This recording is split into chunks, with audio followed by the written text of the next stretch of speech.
All right. Made it on our own. Shoot, my voice is shot. Oh, wait. I got to change the fucking thumbnail. All right. We're just, always have the wrong thumbnail. See, why can't I ever.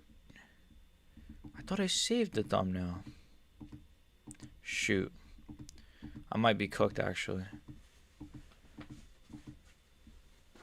Where it should be in files. Let me just pull up the stream on my phone. Just waiting on no Bromo, so I'm just live. You know, it's just a little warm up.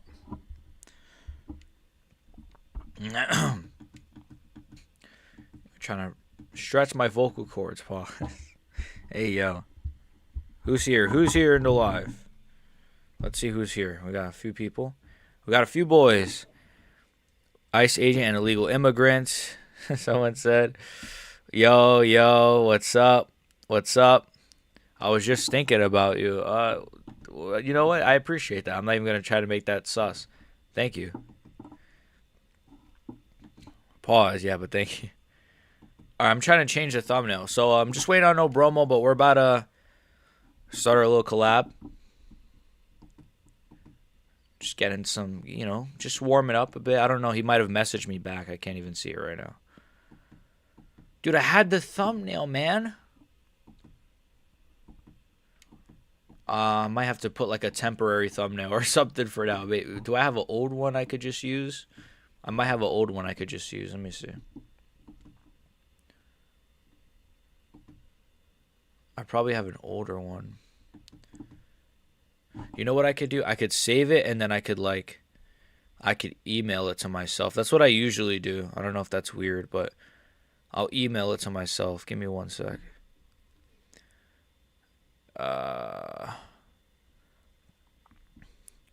Imagine if no Bromo just fell asleep. That'd be pretty funny, actually. if he just fell asleep, that. See, they say black people are late, but no Bromo, man. What the hell are you doing? I'm trolling. That was a gay ass laugh. I was thinking like, oh, it's been a while since I was in a BXG live. Oh, all right. Well, yeah. To be fair, I don't go live that often, but also, there is a lot to talk about. So that's why me and Bromo are doing this collab. I think we chose a great time. There is a. Oh, let me email it to myself. But yeah, what's up, guys? You guys want to talk about Islam Makhachev ducking again? That's something. That is something. I'm gonna do a video on that very soon. Islam Makhachev ducked Ilya Topuria apparently. John Jones is beefing with Dana White. I got a video on that coming. I gotta record that as well. I guess that'll be tomorrow's video. Why is it saving as? I guess you know what I could do. I could just screenshot it. I don't know. It's not saving as an image. It's saving as a file, which I don't really like. I guess I could. I don't understand. Let me see. I might already have a thumbnail. If I go way back, it should work here. If I go to files. Anyways, I'm just trying to figure this out. But what's up? What's up?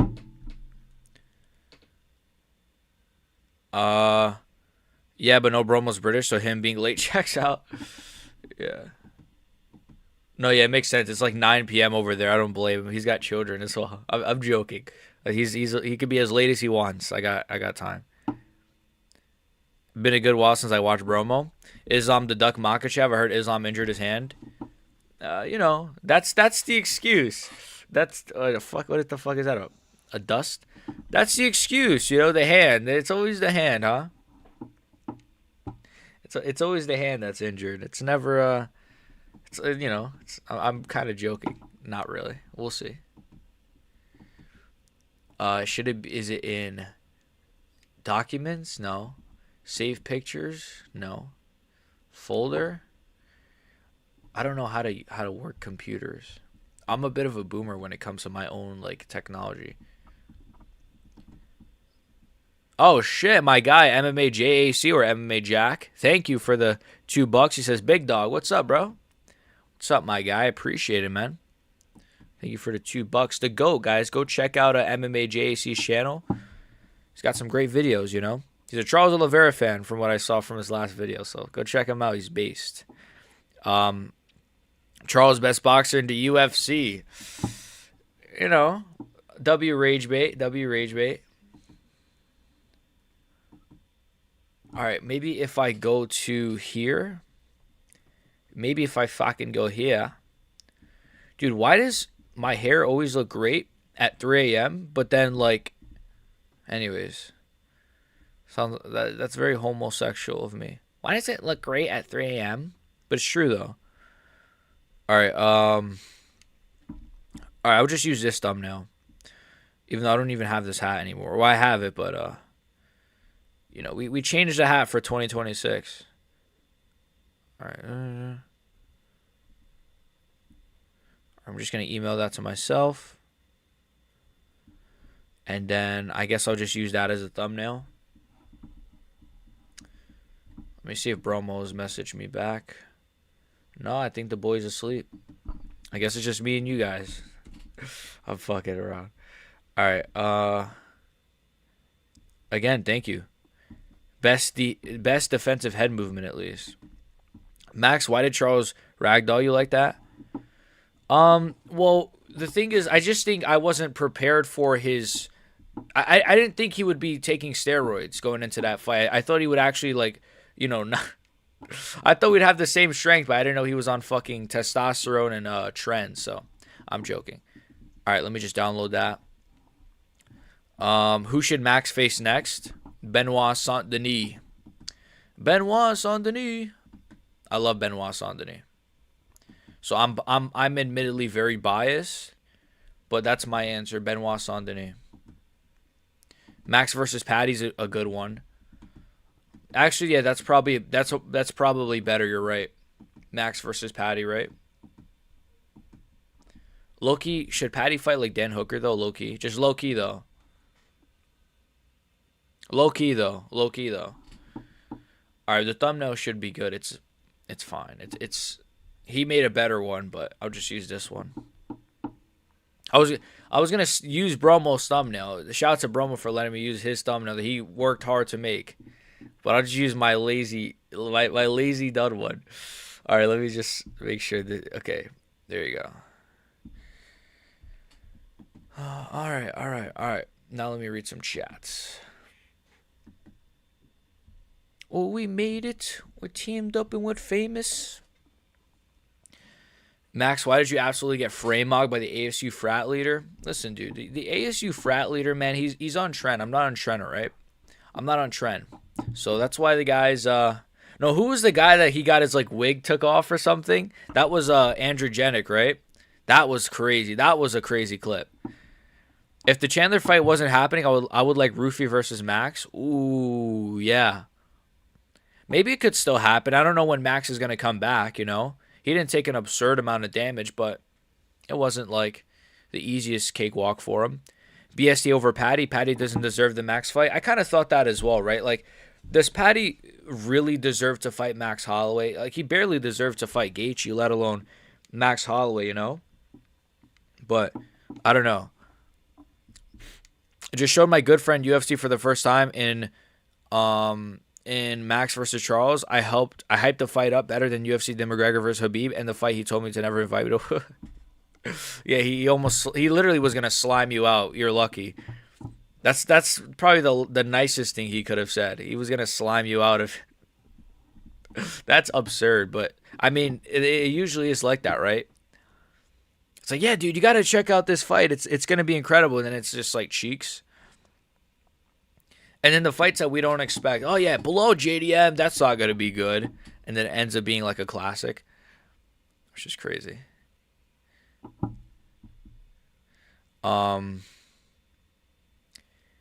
Even though I like Max, he's trash and should retire. Trash is a bit crazy. Listen, Oliveira's good. Come on, Oliveira's pretty good. It's not like he lost to Patty, all right? It's not like he lost to Patty freaking Piblet or Dan Hooker. What's good, boys? I don't think he should retire. I think he still beats guys like Patty and like Dan Hooker and like he probably might lose to BSD though. I don't know. I'm biased, so I like BSD. Bromo, the guy. What's good, boys? We will be live in just over 30 minutes. You guys hear that? No Bromo live in 30 minutes. So that's nice. That's good. We're waiting for him. We are waiting for no Bromo. We are going to. I don't know. I could already, I could already sense the switch up on Max Holloway like he's in a former defense. I know, bro. Dude, Max is like, is Max ever good? Was Max Holloway ever good, guys? Like, oh my god. Like, yes, Max Holloway is incredible. That's why that performance was very impressive from Oliveira, even though I thought it was boring, but still very impressive in some aspects. I'm the biggest Armin fan in like the world, but I would be more scared if he fights Charles in 5 rounds than if he fights Ilya. Wow, really, huh? I still think you think he beats both. Okay, I'd probably be more worried for him against Ilya personally, but I'm a bigger Ilya fan potentially than you. I don't know, but I think a 5 rounder is really tough, right? Because I mean, there were so many moments where Oliveira was throwing up subs, and I think, if there's 2 more rounds thrown on top of that, bro, it's tough. It's tough for me to say, oh, Armin just, I don't know, bro. I'd probably lean Armin as well, but what's up, Orion? What's up, man?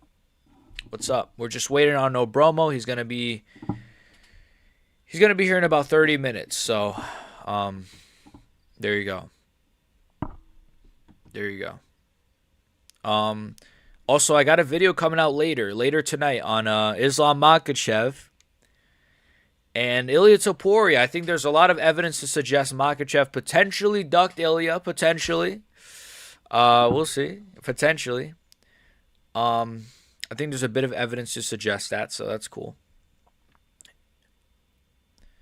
But yeah, let me just give me 1 sec. I'm still working on the thumbnail for that. I gotta kind of work around it. Maybe it's fine. I don't know. I kind of depends. Anyways, Charles is just a really hard fight stylistically. He has a lot of advantages physically over Ilya.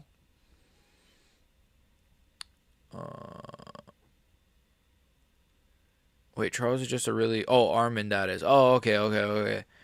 He has a lot of I agree. I mean, I think Armin. Are you saying Armin has advantages over Ilya? Yeah, I think he's probably stronger than the guy. I think he's probably stronger. I think his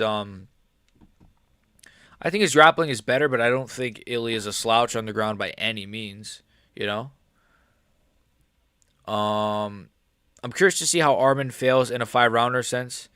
I'm curious to see how Armin fares in a 5 rounder since that last time he went 5 rounds, he was gassing against Gamrot. Yeah, he hasn't really had like a big 5 rounder in a bit, right? I mean, like you said, his last 5 rounder was Mateusz Gamrot. Before that, he had a 5 rounder scheduled with Dan Hooker, but it went like 2 rounds. And then I don't know why the Oliveira fight was 3 rounds. It should have always been a 5 rounder. Always that should have been a 5 rounder. And then, that's about it. He hasn't really had a 5 rounder in a little bit. Bro, Max looked like a corned deer when Charles started swarming him. Don't remind me, bro. You want me to kill myself? Don't remind me. Nah, shout out to Charles, man. I'm glad he's in the win column. I agree. I also released my video on Islam earlier today. Let me see. No Bromo releases video on where? Oh, wait. We made it on our own. Oh, we made it.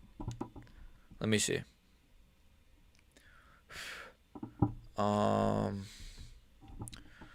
Where is it? Huh? Oh, there it is. Islam Makhachev is ducking Ilya Topuria again. Yep, I see it. Nice. I would definitely check that one out. Let me give it a like. Holy shit, Bromo. 2 ads on your video, bro. What are you doing, man? I'm joking. I hope Charles won't turn into a smudge grappler for the rest of his career. That is a bit of a concern of mine, is like, Is this just a meta for Charles? Is this the new Charles Oliveira? Is just like grapple heavy Oliveira? I don't know. I don't know. I don't think so. I think it will depend on his opponent, right? Like I think if he faces Arman Sarukian or something, it's going to be hard for him to do that against Arman. Or if he were to face Ilya in a rematch, or Benoit even though he could probably do that to Benoit, let's be honest. That fight sucked, I agree. Strickland versus Topuria at 155. Yeah, if Strickland cuts his feet off. Brother, what's up? Hey, bro, what's up? What's up, He-Man? Charles Makachev, yep. Yeah, that was... Hey, man, the rant I went on... Look, I understand Charles fans, but the rant I went on for that fight was... I haven't been that heated since, like, last year. Loki, they could do Arman versus Charles as a 5-round feature fight for the White House. Would save the whole card. I heard a rumor that... Well, I heard Ariel Helwani say they might add one more. Which, it makes sense. They're like 4 months away, right? Which is why I'm so confused why Islam Makhachev said he has a hand problem. Because surely his hand would be healed by the time the White House card comes around. So unless Islam Makhachev's hand is shattered into pieces, I don't get why he couldn't fight Ilya in like 5 or in like 4 months. March, April, May, yeah, like 3 or 4 months, right? Ilya's grappling is underrated. People like Arman are not even worried about it. About if he submits Zalal, and look how that went age, and he kept up with Oliveira. Yeah, I think his grappling is incredible too. I think what he did against Oliveira, like you said, what he did against Oliveira, the way he was able to keep up with Charles Oliveira and reverse, and he showed his strength a bit. I think that was pretty absurd. Wait, I just realized my chat is in top messages, not all messages. Shit, I might have missed some of you guys' chat. Sorry. I fell asleep. Yeah, I wish I could have. I should have just turned the stream off and just went to sleep. Charles fans have found a new cope. Yeah, but he's old. He's old now, so he's allowed to be boring, guys. He's old now. It's like, yeah, but like, I don't know. Ilya did not sub Zalal. Went to it wasn't a sub. I don't think he almost submitted him, but yeah, he didn't submit him. No. Daggies have a new fighter to claim. Yeah, they're gonna. Have you guys seen the picture of Oliveira with the Dagestani beard? I've seen that going around a bit. That's pretty funny. Maybe he will still fight at 328. Maybe. If you're talking about Islam, maybe. My fault, not Zalal. Bryce. Oh, Bryce Mitchell. Oh, okay. Yeah, I mean, Zalal and Bryce Mitchell, they look kind of similar, right? No, I'm joking. Yeah. They claimed Arman. He's Christian. Yeah, bro. Do you guys see like Dagestanis are like super pro Arman? I think they think he's like a Muslim. Which, to be fair, I used to think Arman was Muslim back when I was a casual. I think they think he's like a Muslim, but he's actually like he's Christian. he's a Christian fighter, which is pretty funny. All right. Make sure you guys like the stream, by the way. Like the stream. Let's get it to 10 likes. I fell asleep during the Raul fight and missed the main event. I think that fight was a bit worse, low-key. That fight was a bit worse. But that was shorter, right? And there were no... I expected that fight to probably be kind of ass, so... They think if Charles fought Ilya the way he fought Max, he would win. He tried that already. I don't know if... I've seen people say that. I've seen a few people say that. I'm just like, he already tried that. He got into clinch with Ilya. He tried to take him down. Ilya reversed it. Ilya put him in the crucifix. Then Charles got him in the leg lock. Ilya got out of it. Charles gets up. Ilya KOs him. Charles, maybe if Charles survived an extra round or so, maybe he would be able to implement his grappling game plan more on Ilya. But Charles did try to grapple with Ilya. I feel like people just think, oh, he only struck with Ilya Topuria. Like, no, he did try to grapple with him. He literally almost took him down, but it got reversed. People just make it seem like, oh, Charles just went in there, got slept. No, like there was a grappling exchange somewhere in that fight. Wish Charles spent more time practicing ground and pound since he knew he was going to dominate on the ground. The elbows were good. The elbows were pretty good. But I wish he just used that for 5 rounds. I think the first 2 rounds were great of that fight. The first 2 rounds were awesome, honestly. But then round 3, 4, and 5, it just was like, I think he just was a lot more patient. And I just didn't like that, and I didn't expect that from Oliveira of all people. Armin wears a cross sometimes, even and even said he's Christian. He's Christian based. Dagestan fan base is 80% Pakistani. By the way, it is true. I don't know why, but it is true. I think the Dagestani power vacuum was created when Islam left, so all the Pakistani fans latched onto Armin to fill the. Yeah, because they hate Ilya, so they want some. They're basically LARPing on the one guy who probably could be Ilya, which is Armin. But he didn't go for a body lock on Ilya. He just settled for underhooks, if I remember. Yeah. I mean, he didn't really. I don't know. I don't think he really had a chance to. I just think he didn't have enough time to get his grappling going. It all went so fast, right? Tries to take Ilya down. Ilya reverses. Ilya's on top. Then Ilya gets him in the crucifix. Then he tries to get up. Charles goes for the leg lock. Then, it was just a bit. I think the Daggy power vacuum was created. Exactly. Same with Sean Brady and Morales. Yeah, I remember initially I was like, oh, Sean Brady's a retard. He didn't go for any grappling against Morales. But, like, when you really think about that fight, like, he really just couldn't close the distance. But I remember being very salty and saying, oh, this guy really tried to strike with Michael Morales. I remember being, like, really, like, copish about it. He literally body locked him. They always say, if you don't like wrestling, then go watch boxing. But never, if you're going to hug for 20 minutes, then go into wrestle. Yeah, I mean, that's what I always have said as well, right? It's like, you can't say, oh, then go watch boxing then. It's like, no, I like MMA. I like mixed martial arts. I just like fun mixed martial arts. I like damage-based mixed martial arts, not comfortable martial arts, if that's what you want to call it. I don't know. I just saw, what the hell is that, John Jones? This guy's I just got a Dagestani fan on my timeline saying they have discovered the deep waters, and it's JDM, DDP, and Max Holloway all being like held down. Like, what a glaze ass post. Why is this getting recommended to me? Anyways, Topuria gets KO'd by Strickland. Well, I mean, one guy's a middleweight, the other guy's a former featherweight. Oliveira did to Holloway what Holloway did to Cater. Not gonna lie, yeah, it was the grappling. It was like the grappling version. But I think the Cater one was a lot more brutal though, man. It was more brutal for sure. But to an extent, yeah, I agree. There are no fighters coming from Pakistan, yeah. I mean, to be fair, as a Hispanic fan, I kind of do like latch on to Ilia Topuria, and even though he's not even Hispanic, right? Isn't he technically not Hispanic? But we don't give a shit. We actually, oh, you could speak Spanish? That's close enough for us. We don't really care that much. Oh, Diego Lopez? Yeah, he's Hispanic, even though he's like literally just full-blooded Brazilian. Prime Uncle Fester would have never put Prime Uncle Fester would have never put on such a mid-fight. Oh, Dana White? Yeah, the more I think, like I remember initially defending the card, but the more I think about it, bro, it's like, it's really like not a good card. And I said that in my last video. Go check it out if you haven't. The more I thought about it, I'm like, wait, this card really is pretty bad. Like, it is a really bad card. We have superior grappling. Charles stands no chance. I remember all the Daggy fans calling Armin sweeter than Grandma's cookies.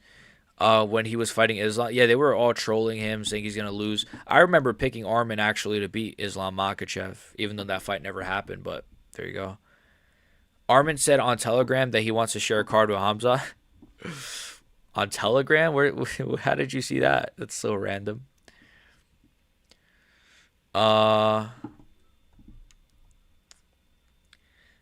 I could see that, hopefully. Maybe that could happen. Armin versus Max Holloway, or Armin versus Oliveira, 5-rounder. Main event, Hamzat versus Strickland. Would love to see Charles versus Islam too. Charles has a decent chance with the new girth he has found. Yeah, he's gotten a bit stronger. He's worked on his offensive wrestling a bit. I could see him having a more competitive fight with Islam. Did you see that Islam is the one that pulled out of the Ilya fight? Yeah, I got a video coming on. You already know I got a video coming on that soon. You already know I got a video coming on that very soon. Like today, probably after my collab with Bromo, after this stream. I got to record it. But yeah, of course, I saw that and I believe it. I know a lot of people are saying Dana said it's not true, but I believe it. I've seen a lot of evidence. I've heard a few things, not like that I've heard rumors, but from what I've, you know, seen myself, I believe it. I believe he did pull out. There's Captain India. Ilya was actually a former bantamweight. Yeah, he actually was. He fought at bantamweight, I think, once or twice. Oi, Mike, what a cool collab. Yeah. Yeah, thank you, thank you. Yeah, he should be on here soon. Guy that got killed by Quillen Sal killed. Are Brazilians not Hispanic? I was always confused by it. I actually never. I guess they are considered that, right? Aren't Brazilians considered Latino? I guess. Like maybe there's some sort of. I guess it's the same way. Like there's some Hispanic, like Dominicans could be considered black, right? Because they have some sort of maybe. I don't know. Half, I think. Ilya is Latino coded. He's Raza. Yeah, he's like close enough, right? He's like, we'll take him. Because what do we got? Fluffy Hernandez and Rob Font. We got to have somebody. I picked Armin too. Okay, okay. I'm not the only one. Yeah, I thought Armin was gonna be Islam. I don't know why, but I just felt like it would be a lot harder for Islam. I felt like it would be a lot harder. I felt like the strength of Armin would be the factor. I think his striking is pretty solid. Like I really did think Armin was gonna be Islam in the rematch, but we'll never know, right? We'll never know because Islam Makachev. I don't know if he does like I don't know how, but he always like he gets away from a lot of these like tricky matchups, man. He got away from the Armin matchup. He got away from the Charles rematch, which I think like people forget, man. Like I think people forget Charles Oliveira was supposed to have a fight with Islam Makachev in a rematch. I think people kind of forget about that, but obviously Volkanovski stepped in. But Islam's had a lot of lucky moments. Let's just say that, Now conveniently his hand is broken. Now that he's about to fight Ilya, I don't know. I'm trolling a bit, but I'm not.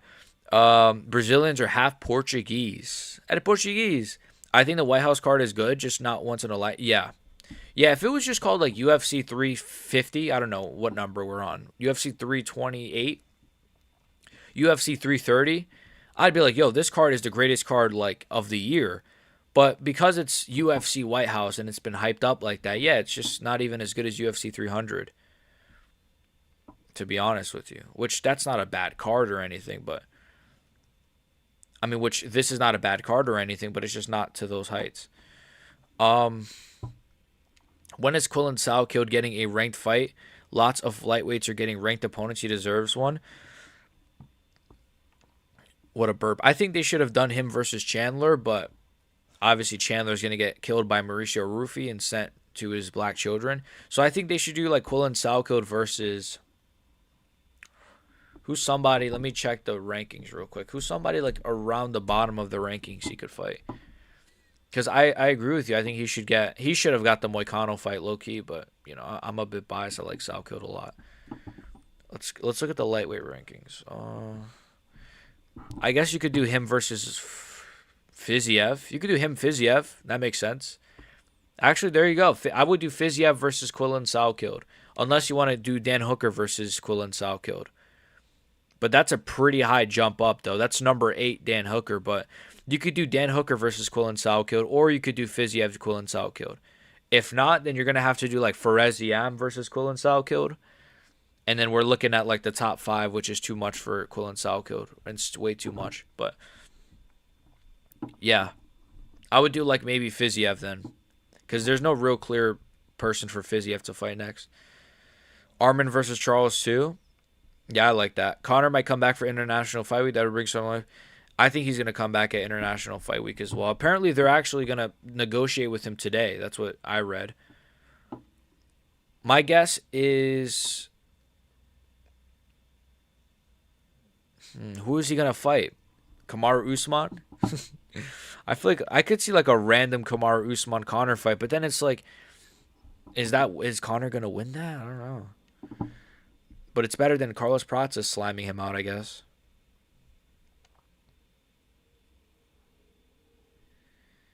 Armin versus Charles. Connor might come back. Maybe I've been tricked into lowering my standards, but I think the White House is good. I would say it's good. I would say it's pretty good. Yeah, I just don't think it's incredible. I would say it's pretty good, though, all things considered. Of course, I picked Armin. Yeah, we already know. We already know, Spiff. Ilya's 100% Georgian. He speaks Spanish, though, so we accept him. Armin better wrestling than Islam? I think so. I think some aspects, yes. I think all around grappling, I'd still give to Armin, I think all around grappling, I'd still give to Islam, but pure wrestling, I'd probably give to Armin, actually. I lowered my expectations when I heard there was only going to be 6 fights and that Connor wasn't going to be in it.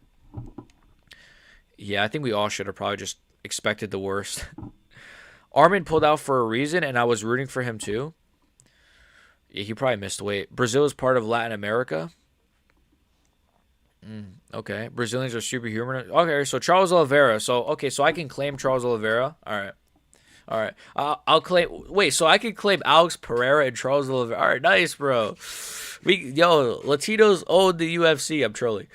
Brazilians. You think the White House will still get more eyes than UFC 300? Yeah, yeah, for sure, for sure. I think the White House card is going to be the most viewed UFC event of all time. I think it's going to be like a viral event. Like it's going to be like you're going to see the most casual non MMA fans ever speak about that card. Like you're going to see like streamers, you're going to see YouTubers that have nothing to do with MMA. Like they're going to yap about that card. So I think it's going to be like a super like massive event. I think it's going to have insane eyes. That's one positive. And you got names like the Gaethjes, the O'Malley's that the casuals kind of know. Like, yeah, I know Sean O'Malley, man. I know O'Malley, man. Alex Pereira. Like, there's a lot of like casual friendly fighters on there as well. I think they should have. I saw Lucas Tracy said this. And wow, Stale Cheese just, I agree with Lucas Tracy. Yeah, I was just about to say this. Wow. I saw Lucas Tracy say this. They should have put Adesanya versus Piper, bro. Crazy that they didn't put that on the White House card. That's literally a perfect White House card fight. Literally a perfect fight for that card. Crazy. Hispanic is Spanish speaking. I think Portuguese. Yeah, Portuguese is not that far off from Spanish. It's pretty similar, actually. Looks like which is probably why Tracy Cortez and Alex Pereira had a little bit of a thing. It wasn't hard for them to communicate, I'd imagine. Looks like they prioritized having cool moments over compelling matchups for the White House. Yeah, it looks like they were just like, we're gonna get a lot of casuals. This is gonna go viral. Let's just have like KO. Let's just put like guaranteed knockout fights. My real issue with that card is that Bo Nickel fight. That to me like really brings that card down to me. Because if you replace that fight with like JDM Protes, or even if you do like Robert Whittaker versus somebody, like a name, or Adesanya Piper or something like that, that card is like instantly much better. Because pretty much every other fight is probably going to have a KO or a finish, right? Chandler Rufy, Diego versus what's his name? But that one, I could see Bo Nickel versus Kyle Dawkins really like stinking up the card. I could see it being very boring, which is why I don't get why they took that gamble by putting Bo on there, because I could see that being a stinker, bro. Bo Nickel has a lot of stinkers. That's Dober's next opponent. Dober is a G. I just spit. Max Holloway is the Bonnie Blue of the UFC. All right, guys. Listen, kid, Charles Oliveira's got more losses, though. Hold on, they really should have pulled all the stops with this White House card. Give me all the gimmick. Yeah, I agree with you. I would have done like Masvidal versus like. I would have went like really stupid with it. I would have done like Masvidal versus like McGregor, like Masvidal Nick Diaz or some shit. I don't know. Like dude, it's already like a gimmick card. They should have just done like Masvidal versus like, I don't know. Let's do Jorge Masvidal versus Nick Diaz or something in a shitty like it will probably be like really shit, but like it might be a bit entertaining in some way. Yeah, Portuguese is just like a distant cousin to Hispanics or something. JG2, the GOAT himself. I can see Sean O'Malley stinking up. Oh yeah, you know what, man? I could see O'Malley. But Bo Nickel is the stupidest one. I could see. You know what? You're right. I could see the O'Malley one being a little bit of a like. I think O'Malley's gonna win, and I think it's gonna be like probably a dominant O'Malley like striking decision win, or striking performance. But I could see it being just kind of a striking point fighting decision win. But it will be like a clear O'Malley win, if that makes sense. I know I kind of jumbled that up a bit. Let me scroll up a bit. Yeah, Charles grappling looked even worse. Looks even more improved, and Armin striking is also improved. Who'd you pick in a rematch? I'd still go Armin Sarukian. I trust Armin Sarukian. I trust Armin Sarukian. I agree with Lucas Tracy's take. Some of the fight night main events like Izzy Piper or Prata JDM would be better for the White House card. Yeah, I would have done. I think Izzy Piper is the one I would have thrown on there. I think Prata JDM. Let's leave that as a main event because we do need some big main events like that. But plus, I want to see that over 5 rounds if it makes it to 5 rounds, right? Izzy Piper though, that should have been on that White House card in my opinion, 100%. I want to take a. Anyone want to take on? Anyone want to take bets on Connor sucker punching RFK Jr.? Yeah, he's gonna commit murder on live fucking television. We are sliming out Gaethje and Gone in the front lawn, dude. It's gonna be incredible. But why Bo Nickel? I really don't understand it. It baffles me. They just want to showcase the sport to the casuals. Yeah, Rufy and O'Malley are sliming out their opponents for sure. Same way Ilya, the casuals would be satisfied. Yeah, that's my issue with the White House card. It's too many like, oh yeah, he's gonna win, he's gonna win, he's gonna win. This could be close. He's gonna win. That's literally the whole card. The only fight where I'm like, ooh, I don't know, is Alex versus Gone. And I still think Alex is going to win, but I'm kind of like, ooh. And maybe Steve Garcia could maybe catch Diego and slime him, but that's like the only other one, you know? Every other fight is like super predictable. Should have put Dober again? Yeah, Dober, you should have put Dober versus like Jalen Turner. Unironically, bro, Dober, Jalen Turner instead of fucking Bo Nickel would have been better. I'm not even joking. I'm not even joking. Dober versus Jalen Turner or something would have been a lot better. I would have taken that. I know they're unranked, but like so is Bo Nickel. Dude, yeah, that would have been so much better actually. Imagine Drew Dober versus Jalen Turner, how much of a banger that would be at the White House. And Drew Dober's an American. They're both American. Instead of Bo Nickel, who's probably gonna have a boring stinker of a fight. Dude, they gotta hire us, bro. They gotta hire us. They gotta freaking hire us, bro. I'm pretty sure Rufy is a fan of Trump. He came up with him after his fight at 309. Well, you know, they like the you seen the fighting nerds, the Brazilians, you know. That flag. They love that one flag. I can't say what flag, but give him Gone. Masvidal Edwards. Ooh, Masvidal Edwards is a good shout. Masvidal Edwards is a good shout.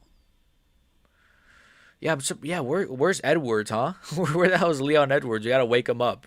Hey Edwards, we need you to get slimed out again by Tebo Gautier. Wait, isn't he a middleweight? Who's a welterweight? We need you to get slimed out by who's a fucking welterweight prospect? Tebo Gautier is crazy. He's a middleweight. What the fuck? Max is 2 losses away from having the record of a Brazilian journeyman. Yo, chill, bruh. It's not going to happen. He's never going to lose again, all right? This was a fluke. What's up, Mexican Max Holloway? What's up, Punisher? How you doing, man? I'm doing good. I'm waiting for the boy. No Bromo. No rush, of course. He's, right now he just sent the link, guys. Let's see if it works. He just sent the link. Oh, yeah, he just messaged me now. All right, they want to use my mic and my camera. Okay, allow. Do I have to turn my stuff off here? Enter without mic and cam. Okay.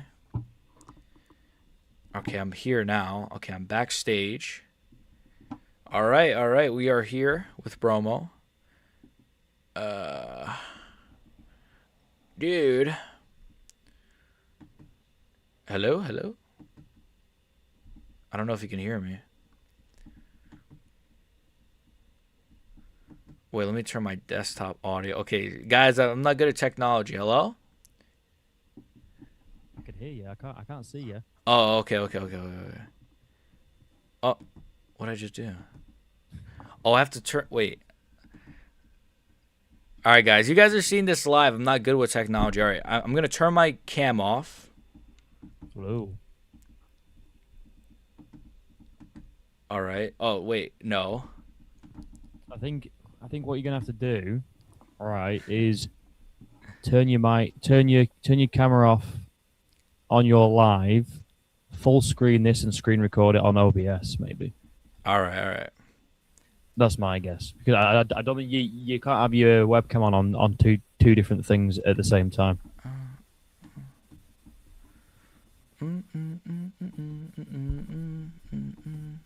Why is it flipped? Wait 1 sec.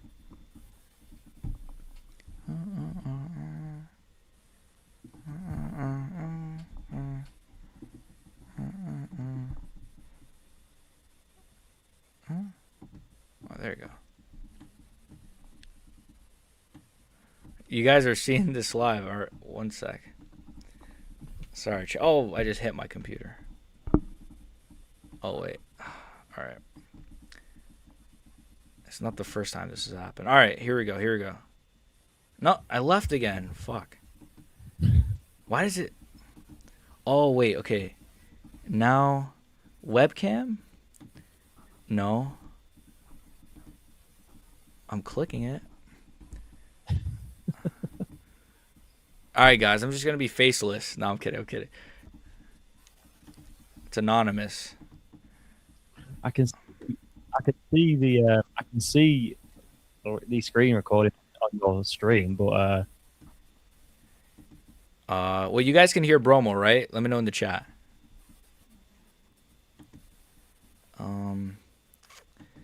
I don't understand. Wait. Okay. Full screen. Let me try that. Full screen. Okay. Yes. Yes. Okay. Okay. Good. Good. Good. you have to like turn off your camera in OBS though as well if you're using OBS. Let me see. I did, but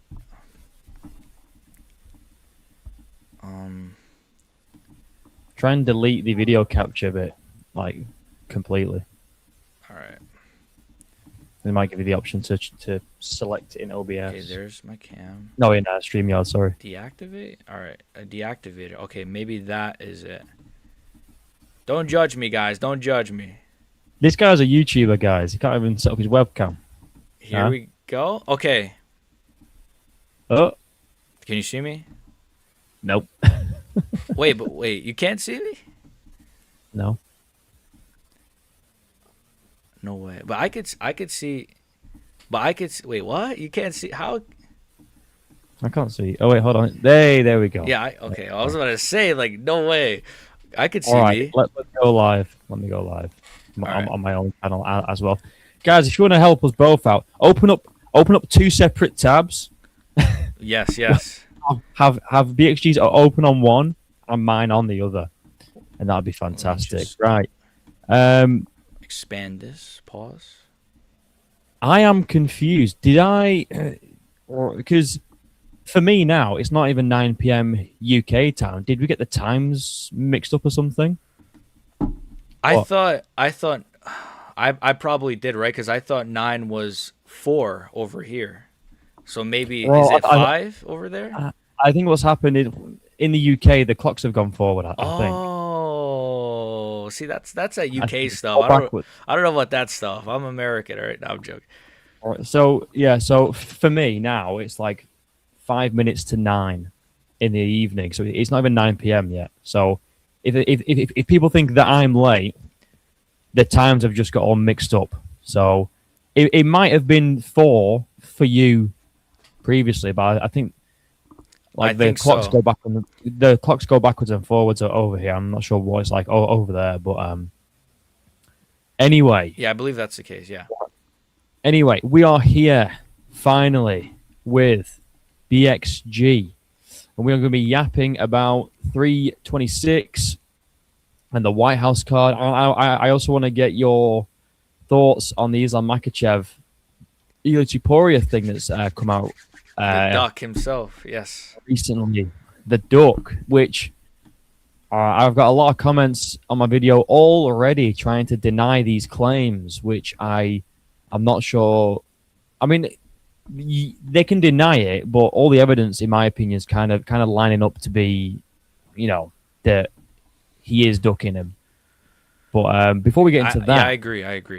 By the way, before we get into that, I want to know about your thoughts on 326 as a whole. I thought it was pretty. I thought it was the worst card of the year. I thought it was Cheeks. I thought, So far, Charles Oliveira coming in like a Nurmagomedov in that fight. To be honest, I mean, I don't know what you thought about Charles's performance. I mean, it was dominant. It yeah, wasn't really BMF though, was it? no, no, no. Yeah, it's similar to the feelings I had about the Islam one, and this was better than that fight and better than the Hamza DDP one. But yeah, it was dominant, but it just was not in any way entertaining. And I think to an extent, this one could be worse because the expectation. You're expecting this classic banger war, 5 round just extravaganza, and instead you basically get one of the worst title fights in UFC history. Yeah, So it was rough, and I think that the thing with that fight, right, was we were hoping that although the card was pretty ass, that fight would that would make it worthwhile. yeah, Like that fight would be like, oh well, the rest of the card's kind of shit, but it's fine because we're getting Max versus Charles for the ex- BMF. This is gonna be a exactly. scrap, and then it's just like, never mind, never mind. And I mean, and for a European fan, in the UK, we're up till like 6 a.m. Watching these things. It needs to be worthwhile, and it just wasn't. And I don't like to shit on Charles, but shit was rough, man. Shit was rough. Just real quick, MMA Jack with the $2. Thank you, My MMA guy, Jack, for that, WMMA brother. Jack. Hell yeah, bros. Hell yeah. But what do you think about the rest of the card, though? The rest of the card, I mean, co-main event. I guess we'll start from top to bottom. Co-main event. It really, that RDR fight, and also let me know in the chat. Can you guys hear me like good? That RDR fight just looks so like it literally, someone said in my chat, it looked like a heavyweight fight but between two middleweights. It looks so low level, bro. Mm. It's so sloppy, just like it was fun, but it just was so just. And then what else? Rob Font, that fight was awful with Raul Rosas Jr., but Raul Rosas Jr. sucks, so I'm not surprised. He's Yeah. super overrated, super overrated. Um, I don't know what else. What else was on the? Oh, Dober, that was a sick KO, and RoboCop. But Oh. then But other than those KOs, fixed though, what happened? fixed though, wasn't it? It was Fix. fixed. Oh yeah, I did see a tweet. Someone I think I Mm. retweeted it, right? Somebody actually they predicted it before it happened or something, like a few days before, Or or like a day before. Well, what happened was there was some crazy line movement on the betting for Drew Dober by second round TKO, and then look what happened. I'm Yeah. pretty sure Michael Johnson's last fight got pulled as well because Yep. of crazy line movement. So Yep. maybe Yep. he's just taking bribes left, right, and center. I don't know what's going on with Michael Johnson and having these rigged fights, but it's not looking good for him. But yeah, so the craziest KO, well, one of the craziest moments on the card was rigged, which is kind of annoying. But Yeah. RoboCop's KO was pretty fucking good, wasn't it? Yeah. That was pretty nasty. Back to the rig thing real quick. I also heard Max Holloway's fight was rigged too. I heard I already took a dive against. I can't even. Anyways, yeah, RoboCop versus Bruno Fajea. Yeah, that was sick. That was sick. That was probably the best KO, probably my favorite KO of the year so far. It just came out of nowhere, dude. That right hand just slimed him out. Crazy. Oh yeah, it was solid. It was so good, and I think it's even sweeter because obviously he got knocked out before that Mm. by him. So it's kind of they're like one apiece, both with a brutal knockout, which is kind of cool. Yeah, and similar KOs too. And then obviously the prelims were pretty shit. I mean, to be honest, the card was just a letdown. And this is the thing with BMF cards; they don't stack them anyway because they like rely on the BMF belt and the BMF fight to like carry it, and then they just don't stack the rest of the card. So like the rest of the card was shit anyway, and then they rely on the BMF card to be good, Hmm. and then even the main event's not that good. Like that was for sure the worst BMF fight, and Hmm. I don't want people to get confused and think that I'm like shitting on Charles and his performance in the sense of like it wasn't impressive. Obviously, it was. It was really dominant, but if you're gonna market the BMF belt, this like gimmicky shit gay belt, where it's like you get stand up, stand and bang walls and this and Hmm. that. Like at least do that. You know what I mean? Like at least be a BMF and don't just grapple and lay and pray for 5 rounds. And I mean, he went for some submissions, granted, but if you look at these significant strike stats and how many Charles landed, it's really, really not a lot for Yeah. 25 minutes. It's like Hamzat Chimaev.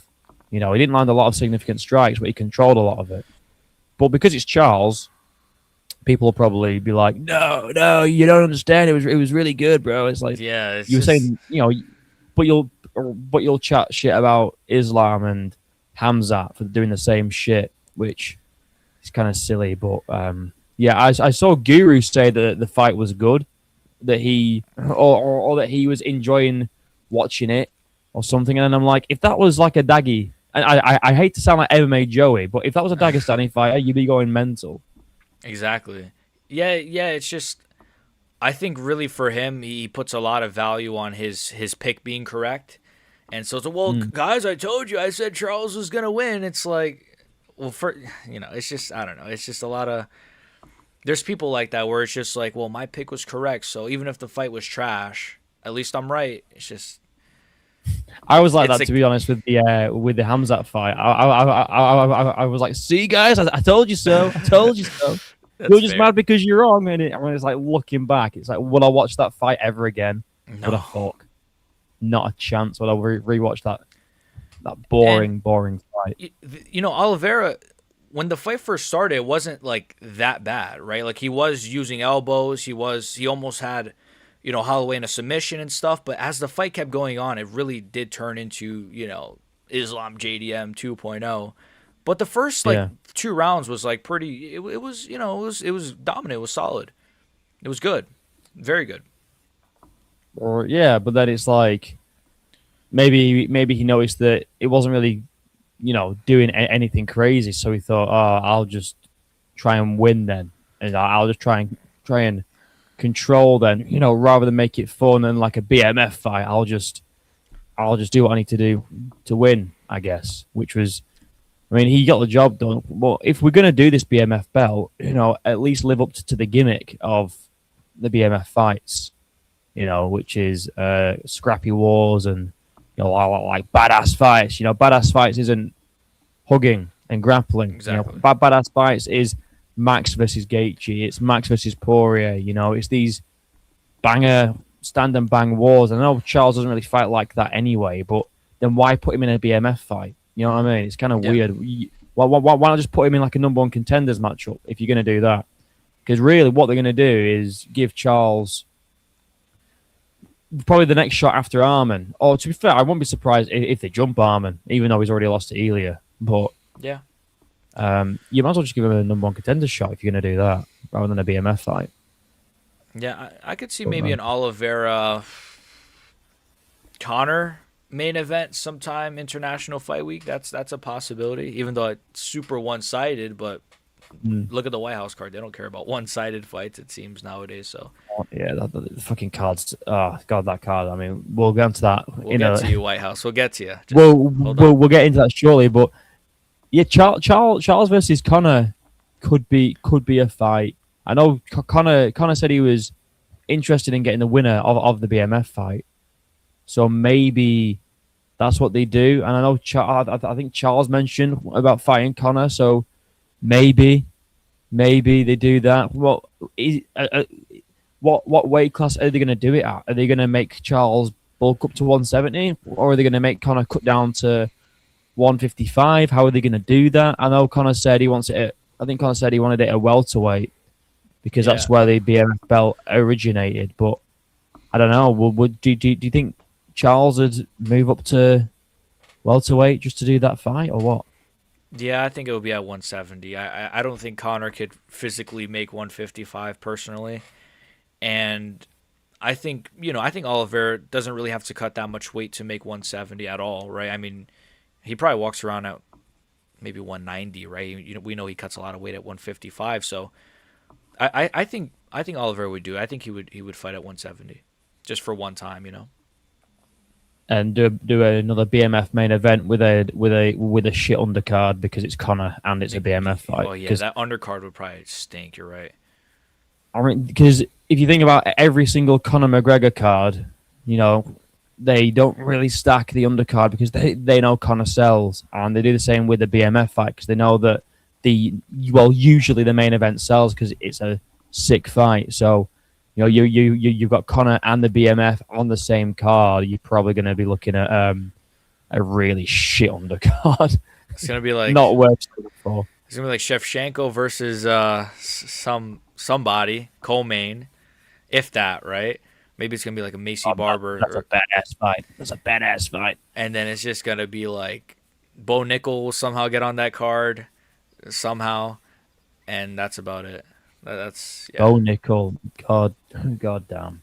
I mean, I feel like we can just move into the wild card because I feel like we have more to say on that than UFC 326. Really, all we can really say about 326 is it's shit because it was shit. Yeah, it was awful. I mean, great, dominant performance by Charles, but as a BMF fight, not really anything crazy. And Orion says Jumo's stream crashed at the right time. Yeah, my fucking Wi-Fi crashed after Oh, Rosas the card. versus Rob Font. So I weren't streaming the KO and RDR or the main event. And to be honest, I don't think I really missed out on much. Yeah, So I was gonna say you're pretty lucky for that. That's a blessing. yeah, I mean, obviously, I still watched it, but I feel like if I was streaming it, I'd have just been there like, oh, this is fun because I was fucked anyway. I was really tired, but. And then the MMA holes. Charles impregnating Max wasn't on my bingo card. Charles. Yeah. I mean, don't pause, remind me. Don't remind me. Right, White House. How do we feel about the White House card? Is it what Dana White promised? Has it lived up to expectations? What do you think? Because I know what I think, and to be honest, I think I know what you think, but we might as well go over it anyway. What are your takeaways from this card? What aren't my takeaways? Yeah, it's just. I mean, initially when I saw it, I was like, I was into the hype. Oh shoot, Alex Pereira and Ilia Topuria on the same card, and that's still amazing. That's still a pretty big deal, and I think as we get closer, we're gonna feel the excitement. There's going to be pictures of Ilya and Alex shaking hands or something that's going to go viral, like, how it goes. But when I really sat and looked at the card, it truly is, like, pretty mediocre. Because my biggest issue with the card is there's too many one-sided obvious fights. There's too many, like, oh, he's going to beat him, he's going to beat him, he's going to beat him. Even the main event is a very obvious, oh, yeah, Ilya's going to beat Gaethje, I think the only fight on that card, on the White House card, that is tough to predict is that co-main event, is that heavyweight fight. But, I still got Alex in that one anyways. But every other fight is pretty predictable, and I think that's my issue. And I'm not saying the fights aren't going to be good. They're still going to be bangers and stuff, except the Bo Nickel fight. But it's just I want more unpredictable fights on that card, and we didn't really get that. Yeah, I agree. It seems like all they want is like banger. Like I understand it. Like they want banger, maybe like dominant fights and this and that. But you need some competitive fights, and I think I agree with you. And it's just kind of like the only fight that's really competitive-ish. Well, it is the co-main. It is the co-main. Yeah. When you look at the main event, like that's going to be like a mauling, an absolute mauling. Obviously, it needed to be next, all right, because obviously Gaethje's the interim champion. But there's some, I mean, some stuff has come out recently about a certain, duck, which again we'll get into in a little bit. But you've obviously got that fight, Pereira versus Garn, sick fight, and then you've got O'Malley versus Zahabi for some reason. I don't know why. Why wouldn't you do O'Malley versus Corey? Two Americans on the America card. Corey's calling him out. He's been calling him out. Says that he wants to fight him, and they just do Ayman Zahabi. I mean, it's clear that they just want Sean O'Malley to get like a flashy performance, maybe a Exactly. KO, and then they can chuck him straight in there with pure yarn. Yep. And then what is it? Fucking what else is on Garcia the card? We got Lopez. Did we say that? yeah, Garcia Lopez. We got Bo Nickel Bo Nickel. again. Industry planting himself onto a main card of a big pay per view Makes or no numbered sense. event. He did it with UFC 300. He's doing it Insane. again now with the White House card. I don't know what sort of blackmail blow nickel. Maybe it Yeah, is. yeah. There you I go. don't know what sort of like blackmail he has on Dana White, but it must be crazy. Um, there's another fight on there though, isn't there? I forgot what fight it was because there's Uh, 6 fights. O'Malley There's six versus. fights. Oh, Um, Chandler Rufy. Chandler and Rufy, which is bullshit anyway. Because why have they got Michael Chandler fighting up Oh again? yeah, I did see that today. I didn't even realize that. So Rufy's number 9 ranked, and Chandler's number 13, and they're giving him another top 10 guy. Like, It's absurd. I don't know. I mean, it's just kind of mid, isn't it? Like, all for all the hype that we got since last year, very mid. Yeah, yeah. It's just a lot of Bo Nickel. That one really, like, the thing is, I don't like. I don't think Bo Nickel is going to have a great career. Like, I really don't see the guy beating any top middleweights right now or ever. So it's like when he eventually flops again, when he eventually probably gets TKO'd again by a top guy, what are they gonna do? Like, he's gonna go down in the history books as a guy who fought at UFC 300 on the main card, by the way, and at the White House, and he's gonna probably I know, flop. It's I absurd. know. It's not. It's not going to be good for him because he is literally just being planted what, on the main card, Yep. and it's like nobody really wants to see him. Yeah. No one wants to see him on these cards. No one wants to see him in these positions, and they just keep putting him on these cards, like people give a fuck about him. I don't get it. I don't see the appeal with Bo Nickel. I don't think he's a good fighter. I mean, he's good, I guess, but like, is he good enough to beat any top guy? No. He probably will beat Kyle Dawkins, but I could see it being very boring. So I don't understand. All right, it was like if you're going to put him on the card, why not put him in like an interesting matchup? Like do him and Colby or something. Exactly. No, like Yeah. Colby's still in the rankings. He's still employed by the UFC. All right, why not do him and Colby? You know why Kyle Dawkins? Who's been asking for that fight? You know what I mean? Literally no one. It's the same with O'Malley and Zahabi. Who the fuck wants that fight? Like, Nobody on all right, planet Earth, I don't think. it's so weird, but it's like if they did book Bo versus Colby, that's still a big fight, and it'd sell. I'd be excited for that, and it's definitely a winnable fight for Bo Nickel because Colby's trash nowadays. Yeah, and he's also Um, a welterweight. He's pretty well, small. yeah, yeah, that as well. But I think Colby would probably bulk up, you know, or just not cut, you know, just to fight Bo Nickel. Yeah. And you know, Colby would definitely want to be on the card in front of his best friend Trump, or His you know, his whatever. Lord and Savior Donald Trump. Yeah. Oh yeah, you know, Colby would be chomping at the bit to get on the White House card. So I don't know why they wouldn't at least reach out to him, unless they did and he turned it down. But I don't know. He seems pretty eager to fight Bo. Yeah, I thought I saw Bo Nickel tweet like, they offered him me and he turned it down, but he could be chatting. Who knows? But chatting shit, as you guys would say. But who knows? Yeah, I mean, well, Bo Nickel does just talk fuck it. Well, he does just chat shit, doesn't he? He Yeah. just talks a load of shit all the time. And Ryan's asking, do you think they'll surprise us with another big fight on the White House card?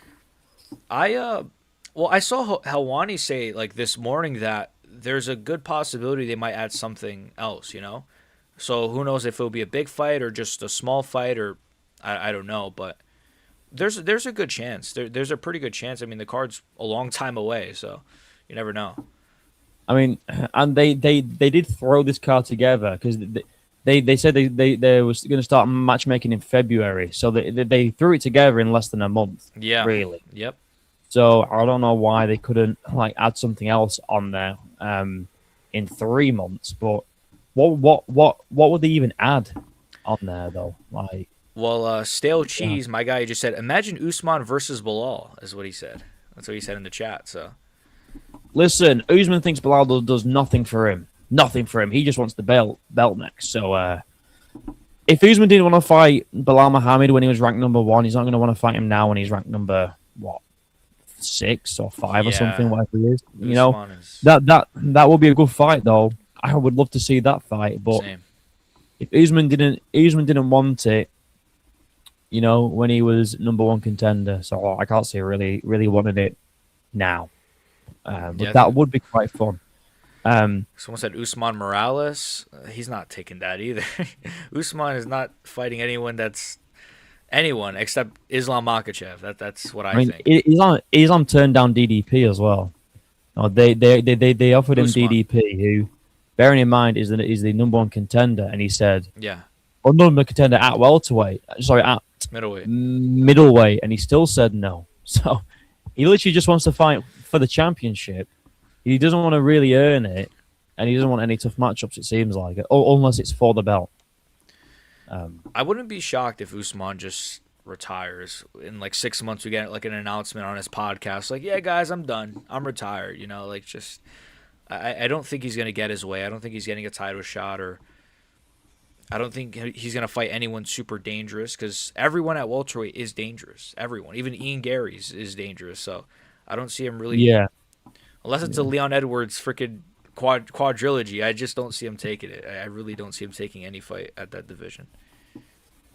Well, he needs to either take a fight or just fuck off, doesn't he? Like, Yeah, because, I mean, he said that Hunter Campbell says he doesn't want to make that fight with him and Islam, which is, beast. like, thank God for that. But Ali seems to find a way to get what he wants. So maybe he's, working his magic to get that fight. But if he's not getting the Islam fight, all right, he needs to fight like literally anyone. I mean, he deserves a fight up in the rankings because he just beat Joaquin Buckley to defend his rank. Hmm. So what is Usman now? Ranked number 7, I think. Number 7. Yeah, like 7 around. Yeah, You know, around you there. you could give him a top 5 guy and see if he beats them, and then maybe if he beats them, then that's more of an argument then to actually get a title shot. If he beats a top 5 guy. But right now, he needs to just slow his roll and just fight. Literally anyone, in my opinion. Yeah, yeah. He's enjoying that podcast a bit too much. I think the couch is very warm. Well, there's that as well, but like Henry Cejudo's like feeding into his ego, like saying, "You know what? You should get the title shot, man. You should really get it." Like, no, and then but then Henry and Kamaru, right, are giving Sean O'Malley shit, saying Sean needs one more win, man. Sean needs one more win before he fights Piotr, and it's like, The hold on a irony of minute. that. Right? Yeah, it's like you are campaigning for Kamaru to get the next title shot, but you're saying that Sean O'Malley needs one more win, which I agree with. But that's not really the point, is it? The point is it's one rule Hip, for Kamaru and another rule for Sean O'Malley. it's hypocritical. Yeah. Um, Speaking of Sean, though, what do you make of his matchup with Ayman Zahabi? What do I make of the matchup? I think Zahabi's gonna put on a 30-27 boxing masterclass. No, I think Sean O'Malley's gonna. Am I gonna say KO, or I'll say Sean O'Malley right hand colds him. I think Sean O'Malley's gonna piece him up for 2.5 rounds, 3 rounds, sometime in round 3, right hand flatline KO or something. I don't know. I think it's it's pretty clear cut. I think O'Malley's going to win. Could Zahabi win? Is there a chance Zahabi could crafty it up? I don't know. I can't really see that.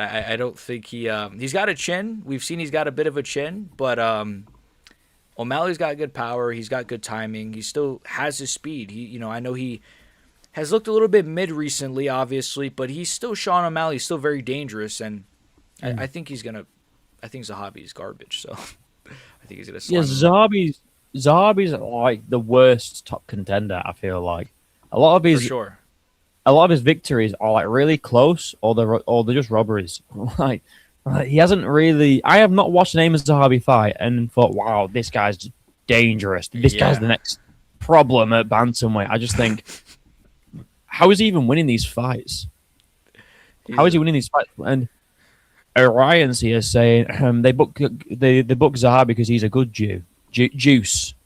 I mean, he looks the part. I don't know. I don't know if he I is, mean, but he looks exactly like Ariel, doesn't he? It's kind of spooky. yeah, maybe I don't know. Maybe Big Yahoo put the call in, said we need one of us on the card, and they called Zahabi.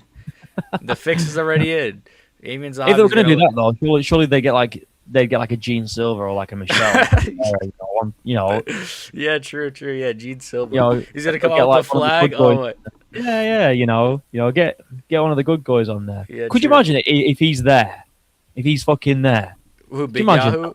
Oh, dude. That'd be Oh, insane. Front row, that'd just be like fucking wild. just clapping his hands, front row. That'd be insane. And then he stands up and everyone gives him a clap. Oh, Oh my I gosh. just see He that. he gets an entrance. Oh, the way Trump gets an entrance for the normal events, they give freaking Big Yahoo the entrance for this one. That'd be insane. Yeah, and his theme tune's that fucking Jewish song. You know, like Hava Nagila. Imagine, bro. What the fuck? Big Yeah, one. that'd be crazy.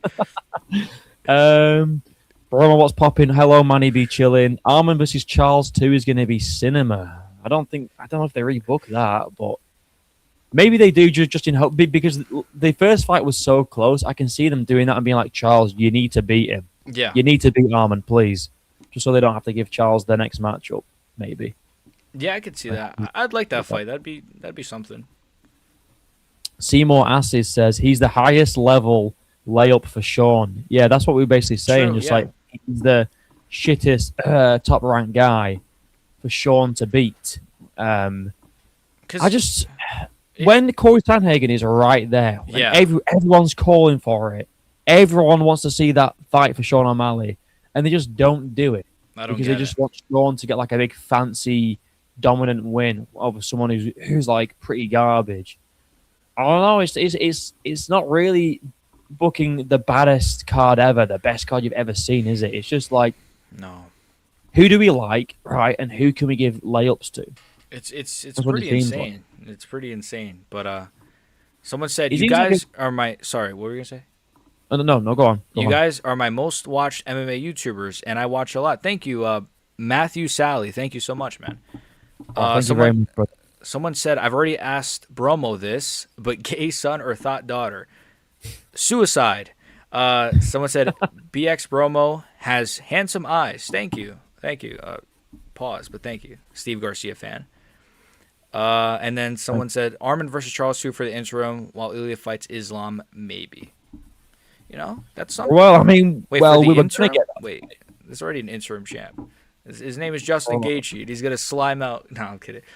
Listen, maybe they mean they're going to do an interim for the interim belt. Oh, yeah, interim yeah. for the interim. They're going to then fight the interim to unify the interims, and then they're going to unify the interim with the undisputed to get the champion. I think it's not a bad idea actually. We you know, Good, there's isn't never- it? Really good. But I do feel like this. I do feel like the White House. I feel like a lot of people are going to go 6 for 6 on picks. You know, Oh yeah, it's pretty easy pretty s- to predict. I mean, let's just go through it. So, main event. Who have you got? I know this is a tough one, but I mean, this is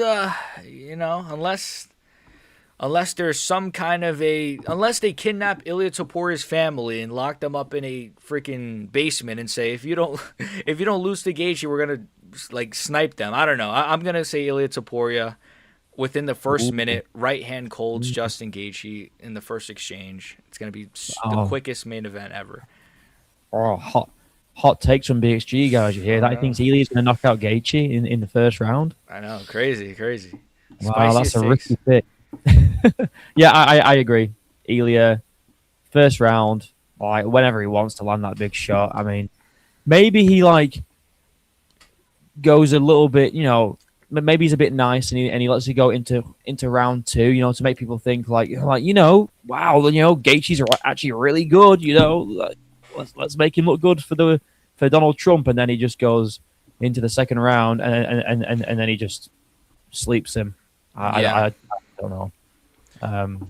Maybe he's a little bit nice. I don't think so though. When has he ever been nice to everyone's, favorite unks? Favorite, exactly. Yeah, he doesn't really. Also, I just want to say, if he beats Gaethje, all right, this will be his fourth champion in a row, or former champion in a row. If you count the interim champions, his fourth champion in a row that he's beat. Obviously, we had Volk, Max, former champ, Charles, former champ, and now Gaethje, the interim champ. This is a crazy run that he's going on. Even though Gaethje's not like all that really, but it's still technically a champion, though, isn't it?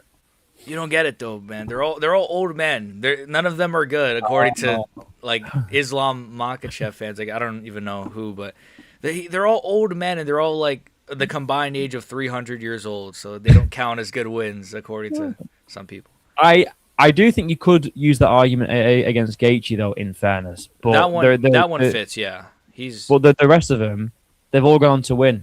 So I don't really know what they're like. Like we just saw Charles beat Max, so it's like, yep.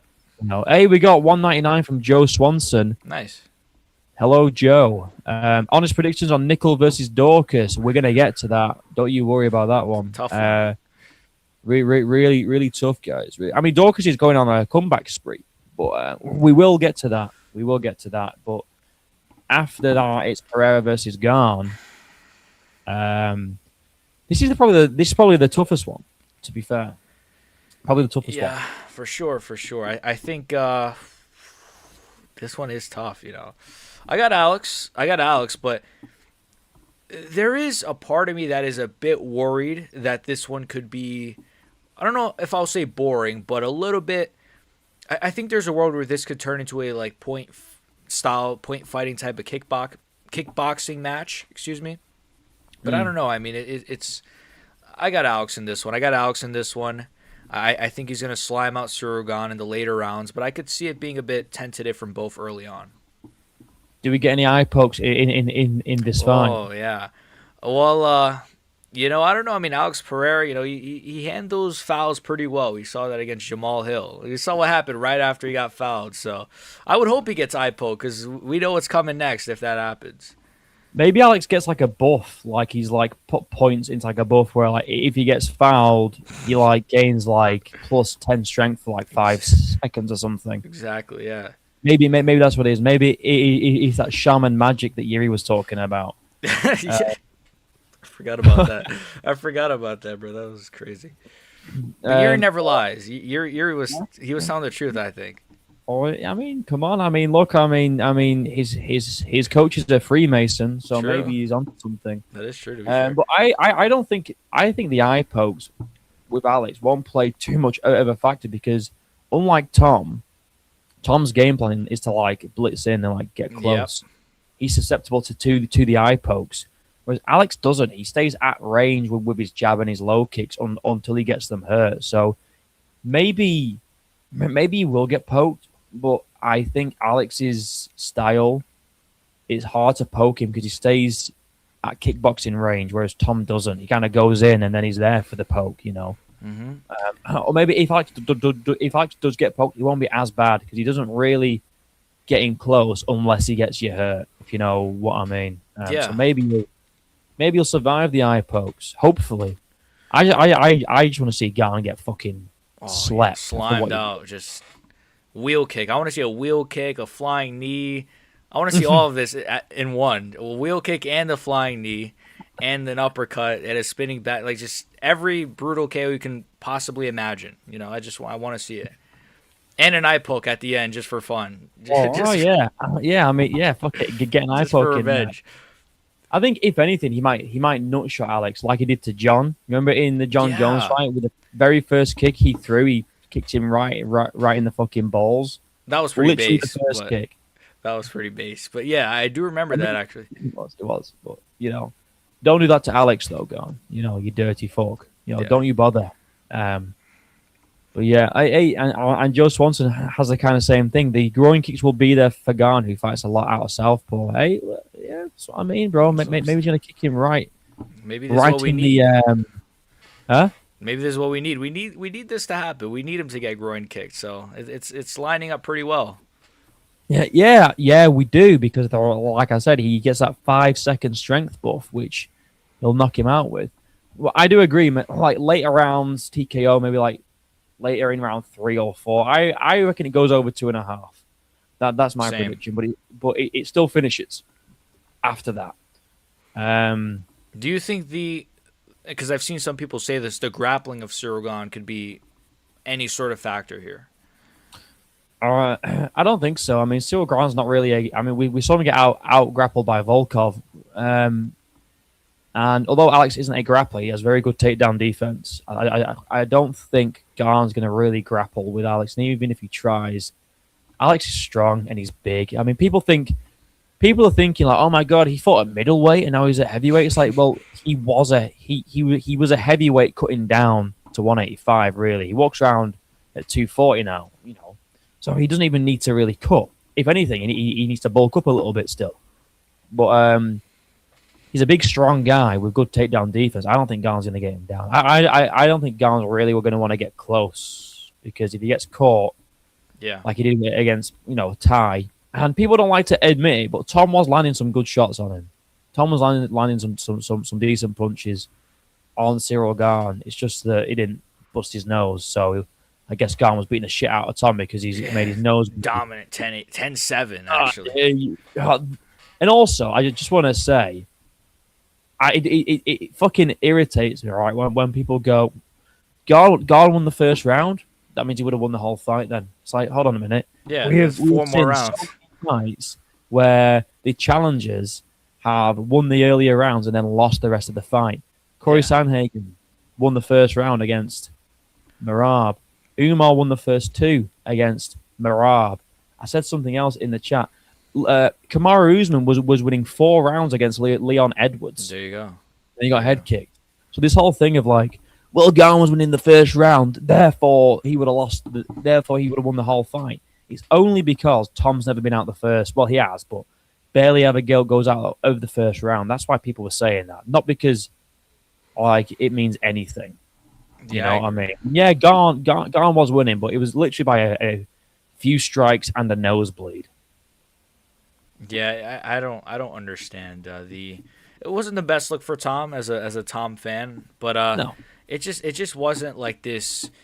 I mean, he was up by like 5 strikes, I think, or like 6 strikes. It wasn't even like this blowout of a performance or of a round. It was pretty close actually. So I don't understand, but that's MMA fans. And there was 30 seconds left, so it's like, who's to say Tom doesn't landed one of his big shots? Yeah, and drops him, and then he wins that round. Yeah.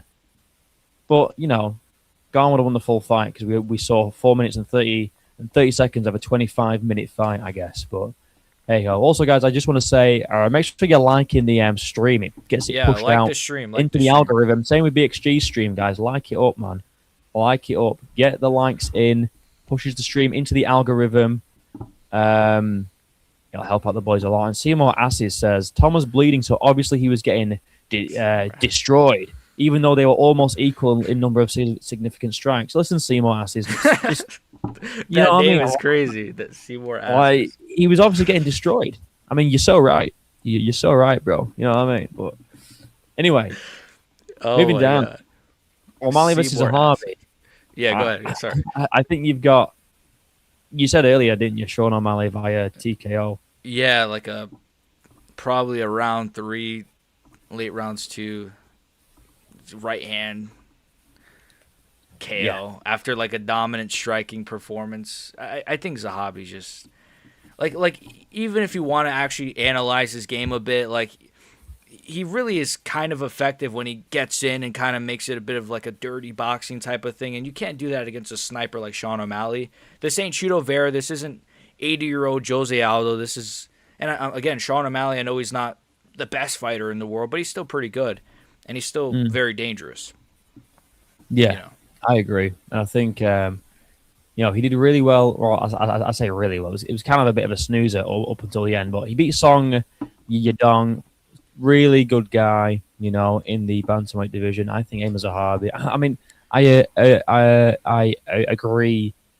Again, Sean O'Malley, TKO. I feel like we're gonna agree on most of these, if not all of them. Yep. Because like you say, they are just pretty obvious fights. I think what they want is like, because it's for Trump's birthday, because it's on a Sunday, which is, or, they're like pandering to Trump. It's basically like a Trump birthday bash, which is kind of like crazy, right? It's kind of pathetic to be honest. Birthday. But what the fuck? Well, I mean, it's basically like, instead of Trump's basically what he's done is, instead of hiring like strippers for his birthday, he's hired UFC fighters to put on a show for him. You're right. You know what I mean? It is crazy. It's literally like he's got like his toys, just like he's got his toys just like fighting for him. I don't know. It's crazy. It's kind of weird though. It's really weird. Because I think it was supposed to be on the, wasn't it supposed to be on like Independence Day, like American Independence Day, and I think they moved it to Trump's birthday, I believe is what happened.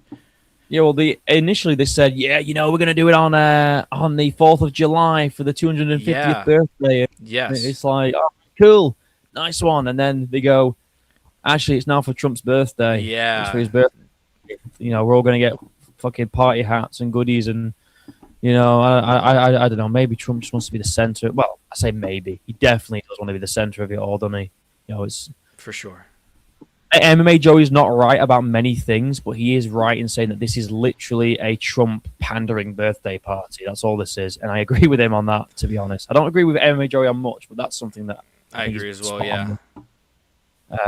Anyway, what was next after that? Rufy versus Chandler, right? Rufy versus Chandler. Yeah, I wonder who's winning this one, guys.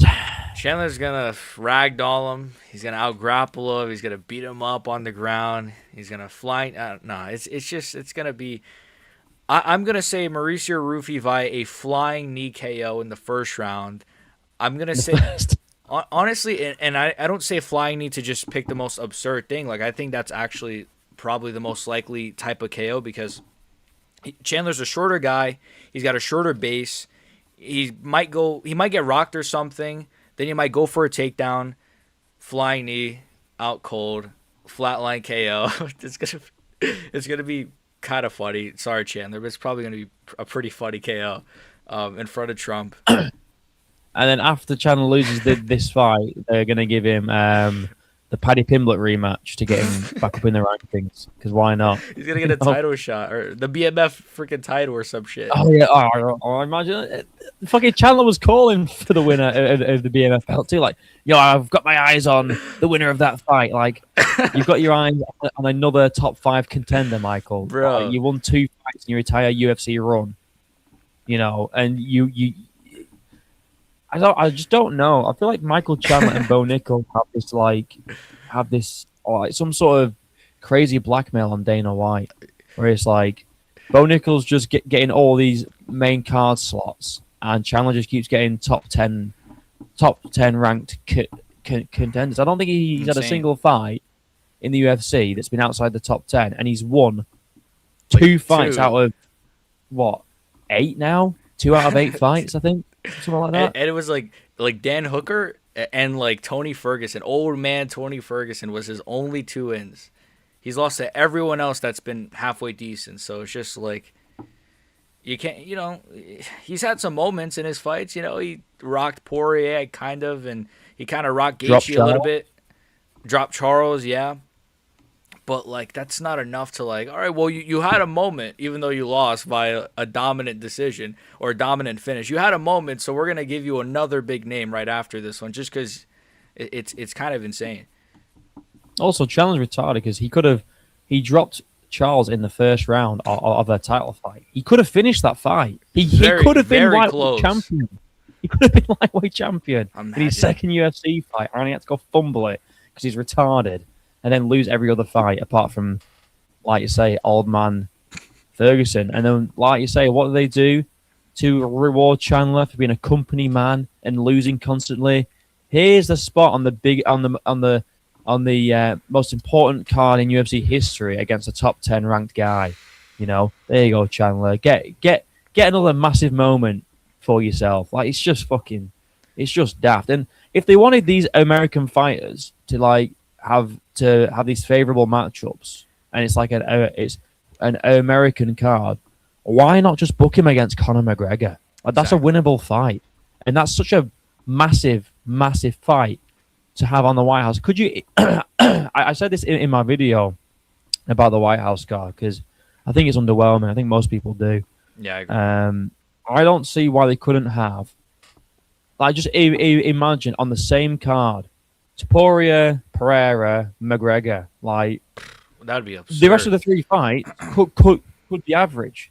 Yeah. Like that's insane. And Connor says that they were in talks to fight Chandler on the White House, but then they had other ideas and they wanted them to save him for International Fight Week, which I believe's not long after the White House card, which it makes sense from a business point of view because they're going to have a load of people watching the White House card anyway. Hmm. So why not get McGregor on a different card to get even more people to watch that card too? So like they're having two cards that have like millions and millions of viewers on. I get it to separate the star power and kind of stretch that viewership, but with the way they were hyping this card up, I don't know why they didn't just put it like just do it anyway.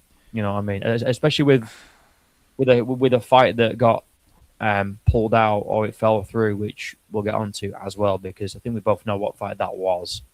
The Daggy fans aren't going to like it, but it's probably true. No, Persian, I'm brother. looking at you, buddy, in my chat right now. Why not do Conor versus Chandler? Why do Roofy? Because he's just going to slime him. I don't get it. Yeah, and it's like listen, we're not giving you Connor. We're gonna give you basically a guy who fights like prime featherweight Connor, who is less of a name but is 80 times more dangerous. It is kind of like a meme in itself. We're not giving you Connor. We're gonna give you basically prime Connor if he was Brazilian. It's insane.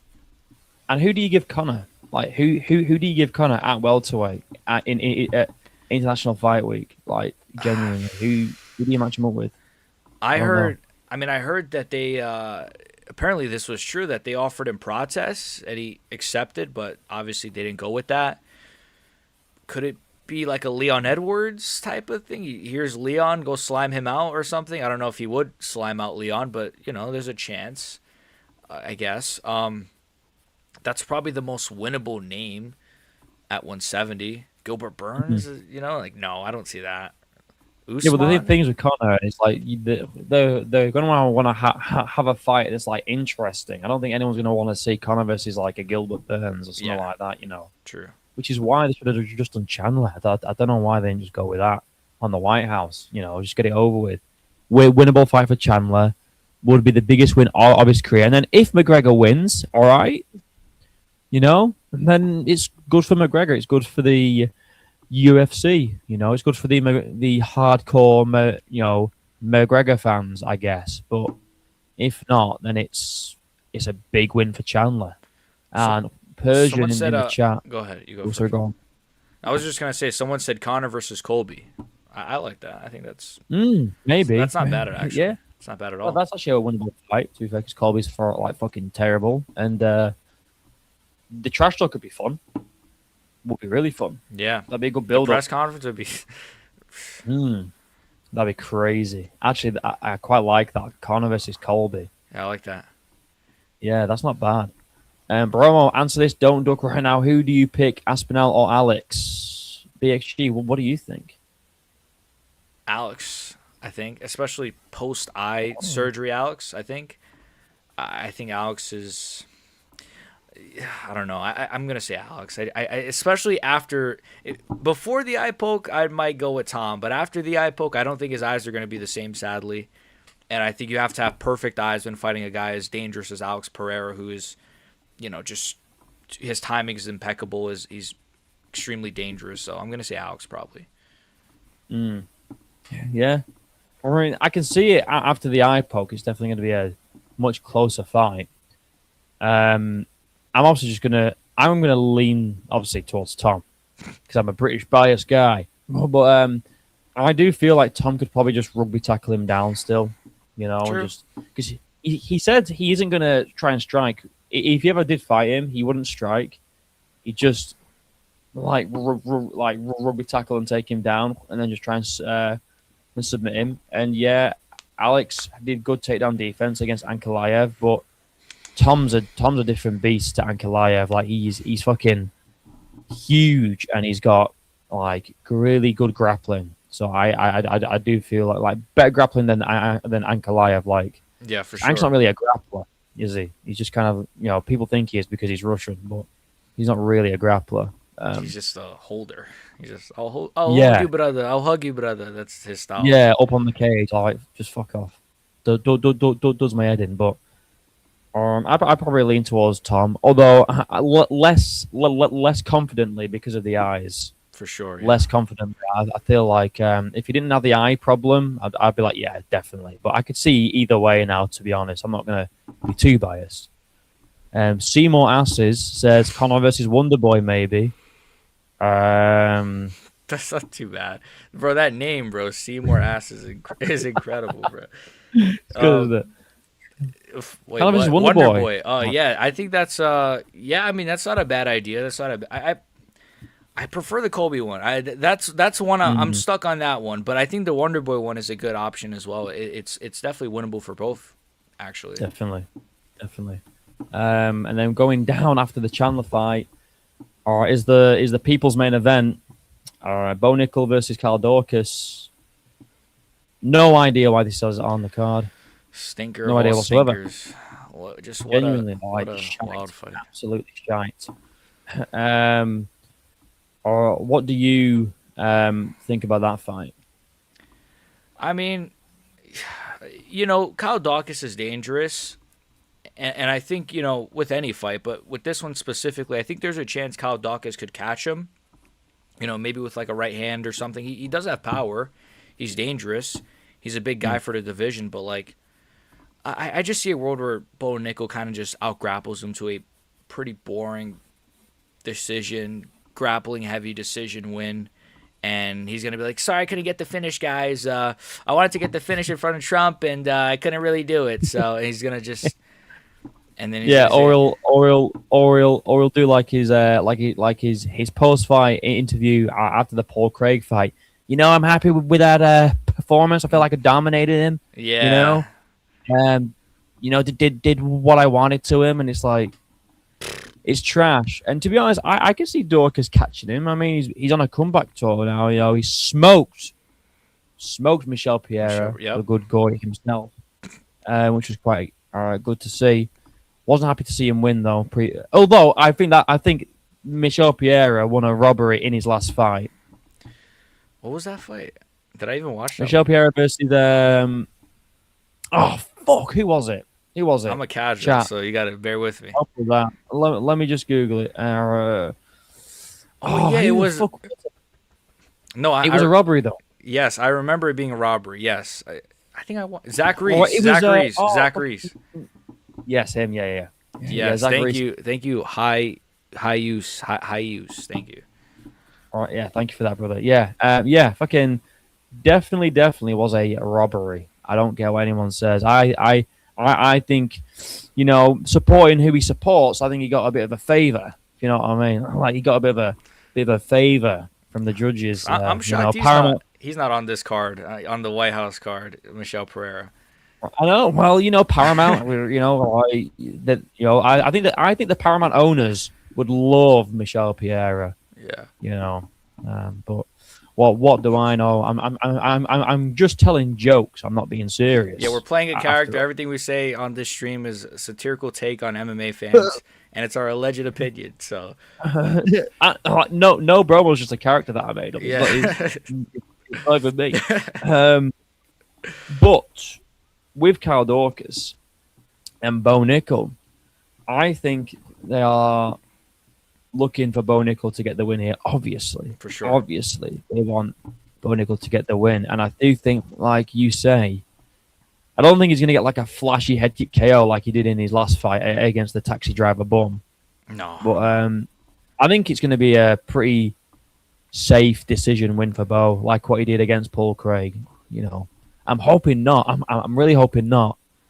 But I can really see it happening, and it's really annoying though because Bo Nickel, I don't think does well at all at middleweight. I don't think that's a hot take, but if you put him in against someone like Gregory Rodriguez, he's getting fucked. Oh my He's getting god. I fucked. wish. What? I wish they would do Whoa. that. No, I mean, Whoa. oh no, You heard not it here being the first. allegations. Fuck. BXG wishes that Gregory Rodriguez would fuck Bo Oh Nickel. That's what he just fuck. said. Nah, John You heard it. Jones. BXG, the G stands for gay. I'm telling you. Yeah, Big extreme gay. That's what it I, stands I got nothing else to say. I wish Gregory Rodriguez would destroy Bo Nickel, not have gay sex with him. Destroy, okay? That's what I meant, guys. I mean, I'm calling you gay, but my name's literally No Bromo, so I don't know what I'm on about. Bromo's playing a babyface character. He's a lot more racist in real life. Whoa! No. He's the he's the John Cena of MMA YouTube. Well, I don't know if John Cena is racist in real life, but John Cena? Oh, because he's a baby face. Yeah. Oh yeah, I don't think John Cena's racist. He's probably like the nicest guy on planet Earth, I would imagine. I mean, he's got like the record for most Make-A-Wish foundations done, hasn't he? Oh yeah, sure. Sorry, Cena. I shouldn't have He's used it. he's probably a nice guy. He's probably a nice guy. Yeah. But yeah, probably I would say like a Josh Hockey, but he's playing the heel. He is actually playing a racist heel, so I'm probably not like that. We need Bromo versus Tyson Fury. Banger. We should do that at Asda. We need to go to Asda, bum. Book that fight at Asda. I'm a real fighting man. I go to Asda all the time. Fucking hate Tyson Fury. Oh, it does my fucking head in. John Fury Yeah. John Fury just right there as well. That's gonna. John Fury will get involved. He'll be like, "Look, this is my son. He's got the biggest bollocks that I know of all men. He came from my bollocks, the John Fury bollocks." Oh my god! Fuck off, John Fury. Man. It's not about you. It's not about you, John. It's about Tyson. Always making it about him and he. Fucking John Fury. I might be wrong. Says you not heard about the Cena files? Release the Cena files, bro. No, even though you probably can't see them. Yeah, it's just gonna be blank images. It's not really gonna be much in the pictures. I mean, to be fair, that's what the Epstein files are. It's just blank images. Yeah. So just bars across the page, across the fucking page. Well, back onto Bo Nickel. Who have you got for that fight? Bo Nickel and Cal Dorcas. Oh wait, did you say Bo Nickel? Yeah. Boring decision. Bo Nickel. Boring decision. Yeah, I probably got the same. To be fair, it's not going to be exciting. If Bo Nickel does finish Cal Dorcas, that's a decent win, though. It is a decent win. Like, it's pretty good. This is a thing with this card. All right, I think people get the wrong idea, and people like to say that MMA fans are never happy, which is probably true to an extent. All right, we're never truly happy, right? Unless a card's stacked with like the stars top to bottom. But this is a good card. This is a very good card. The issue is, right, that we've had it hyped up since last June, July, as it's going to be the greatest card ever. Nothing like we've ever seen before. And it's going to blow your minds, guys. And it's like Bo Nickel, Cal Dorcas, and O'Malley versus Zahabi. The only two fights, in my opinion, that are worthy of the hype that we got for it almost a year is the main and co-main, but maybe not even the main. Maybe just the co-main. Yeah, even the main is one-sided as well. I mean, it's Ilya. I don't think anyone wants to see the main event. Everyone wants to see Arman Sarukian. If they skip Gaethje and just said Gaethje, all right. If you just take a seat, just feel like and you'll definitely get the next shot. All right, but we want to do Arman versus Ilya for the White House, and I'm sure Gaethje would be like, if I get my shot, then I'm happy, sort of thing. But yeah. It's like the only fight that's really worthy of the White House like hype, in my opinion, is the co-main and it's an interim title. Yeah, I agree. Yeah, and like you just said, and it's an interim title. It's not even for the undisputed, so it's just like, which is fine. I don't want them to strip Aspinall. Pause. I don't want them to strip Aspinall, but it's Yeah, it is. It is kind of. Yeah, I don't know. It's even the Bo Nickel fight. It's like I'm pretty sure Kyle Dawkins is American. So even if somehow Bo Nickel loses, well, you got another American that just won, right? So it's like a win-win. I think Yeah. that's why I didn't do like Bo versus Shara Bullet or like Ikram or something, right? Because I mean they wouldn't want like that to happen. That'd be crazy if like Ikram beat Bo Nickel at the White House. That'd be a disaster. Imagine. Yeah, but this is what I mean. Though. They could have still done the Colby fight maybe, but Yeah, didn't want to. And shout out to Vanny real quick. Member for 6 months. Yes, bum. 6 months membership, bum. Go to Asda with that one, bum. Love that. Well, thank you very based. much, Vanny. 6 months member. God damn. I appreciate all you members, by the way. New members only video coming tomorrow, by the way, about Francis Ngannou, because I think he might be the dumbest fighter on planet Oh Earth. yes, bro. I was gonna do a video on that too. Like he's calling out Jake Paul after already. Oh my gosh, dude, That's exactly what my video's about, bro. But that I blew my figured mind. I would give it to the members as a little, as a little exclusive. You know what I've noticed, right, about me and you, right? We always we both talk about the same shit. Yeah, Always, it's like I'll drop a video about Islam, and then you're gonna drop one. Or you'll drop a video about something, and I'll drop a video about something. We always kind of talk about the same sort of stuff, but it's good because we both have different little insights about the same topic, but we exactly. usually agree on it. I think the one thing we disagreed on recently was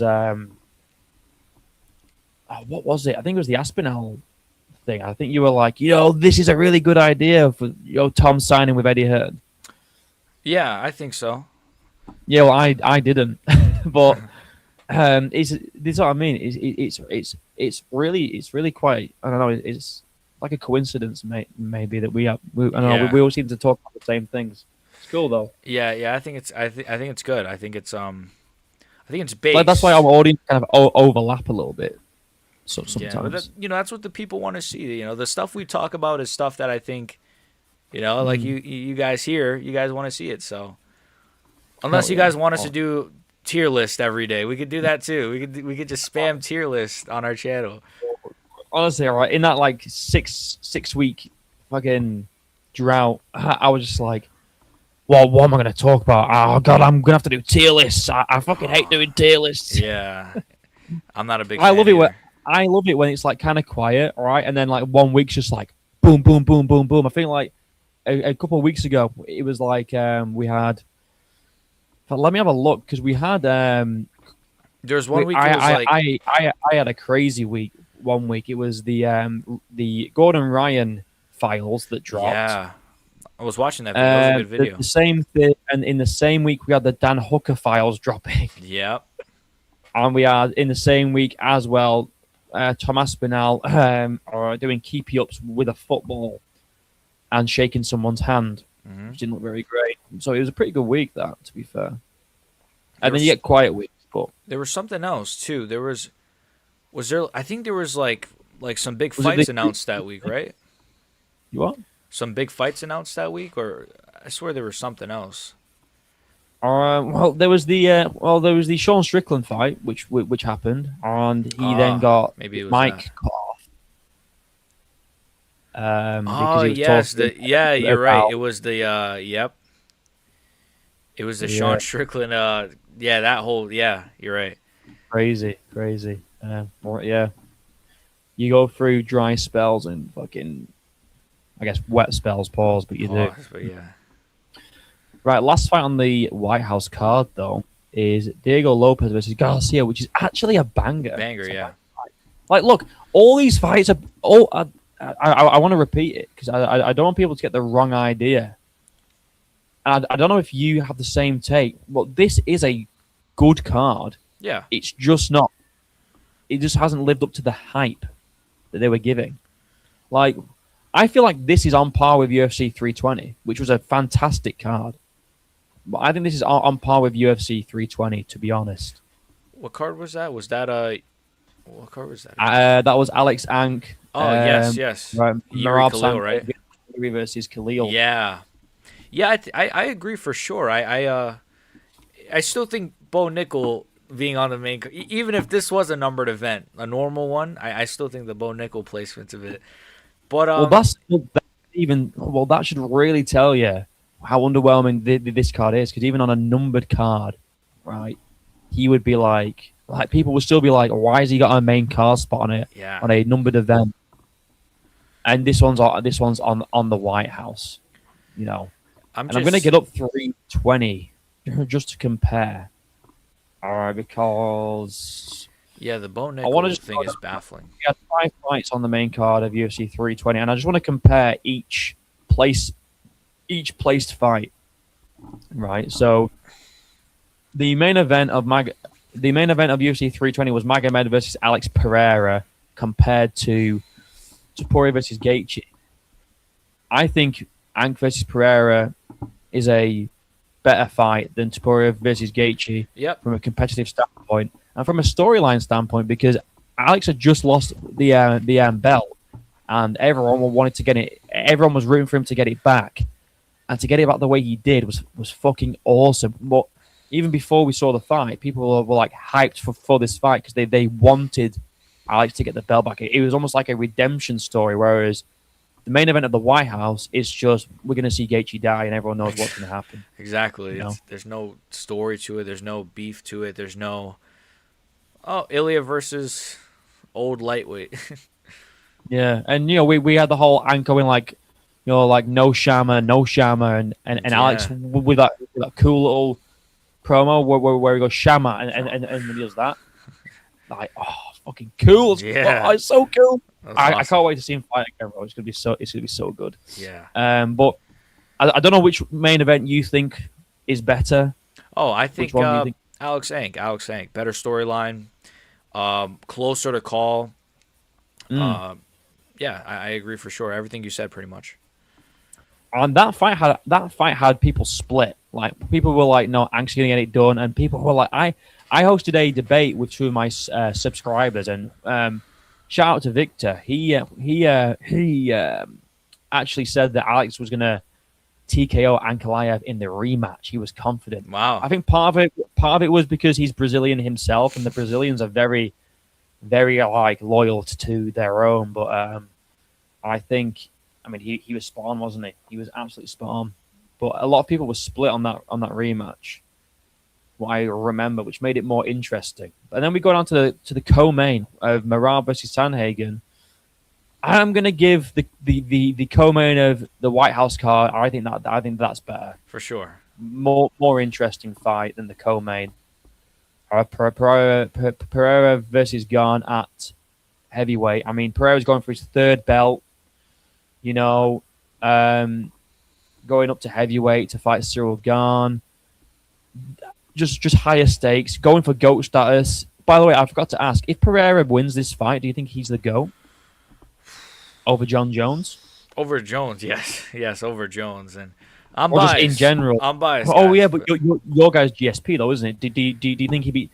Put your bias aside, right? Do you think he's above the GOAT list than GSP? yeah, I'd put him over GSP. I'd put him over Jones. Silva Is there anyone for that you'd sure. put... Is there anyone that you'd put over Alex if Alex wins this fight? Triple champ, moving up to... Like, come on. I don't honestly. I haven't really given it thought. I think he would probably be the greatest fighter of all time, or UFC fighter of all time. I really do think so. Triple I champion, think so. plenty of champions on his resume, plenty of finishes on his resume as well. Shit, I think so. I really do think so. I don't think it would be crazy to say. I don't think there's any argument, but you know the John Jones fans are going to be like, yeah, but who did he beat, bro? It's like, well, who did Jones beat? Fat fucking welterweight, bro. Like, Rampage man. no, and he also like obviously Rob Reyes, multiple time drugs cheat, Exactly. just crazy. And Persian in my chat, right? I don't know if Persian comes on your channel very often, but he's in my channel. He's been an OG Bromo sexual. I love him.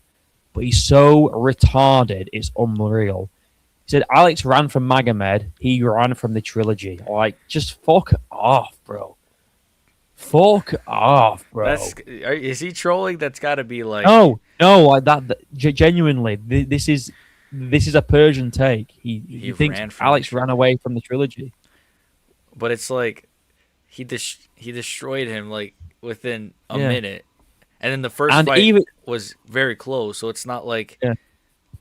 there was no reason for a trilogy. It was done. That's it. Story's over. Like I don't And also, the UFC aren't going to give him the shot anyway, because when have they ever, apart exactly. unless your name's Adesanya, have they given you an instant title shot after you've just lost in dominant fashion? You know Yeah, what I mean? exactly. Adesanya, Like, and that's literally it.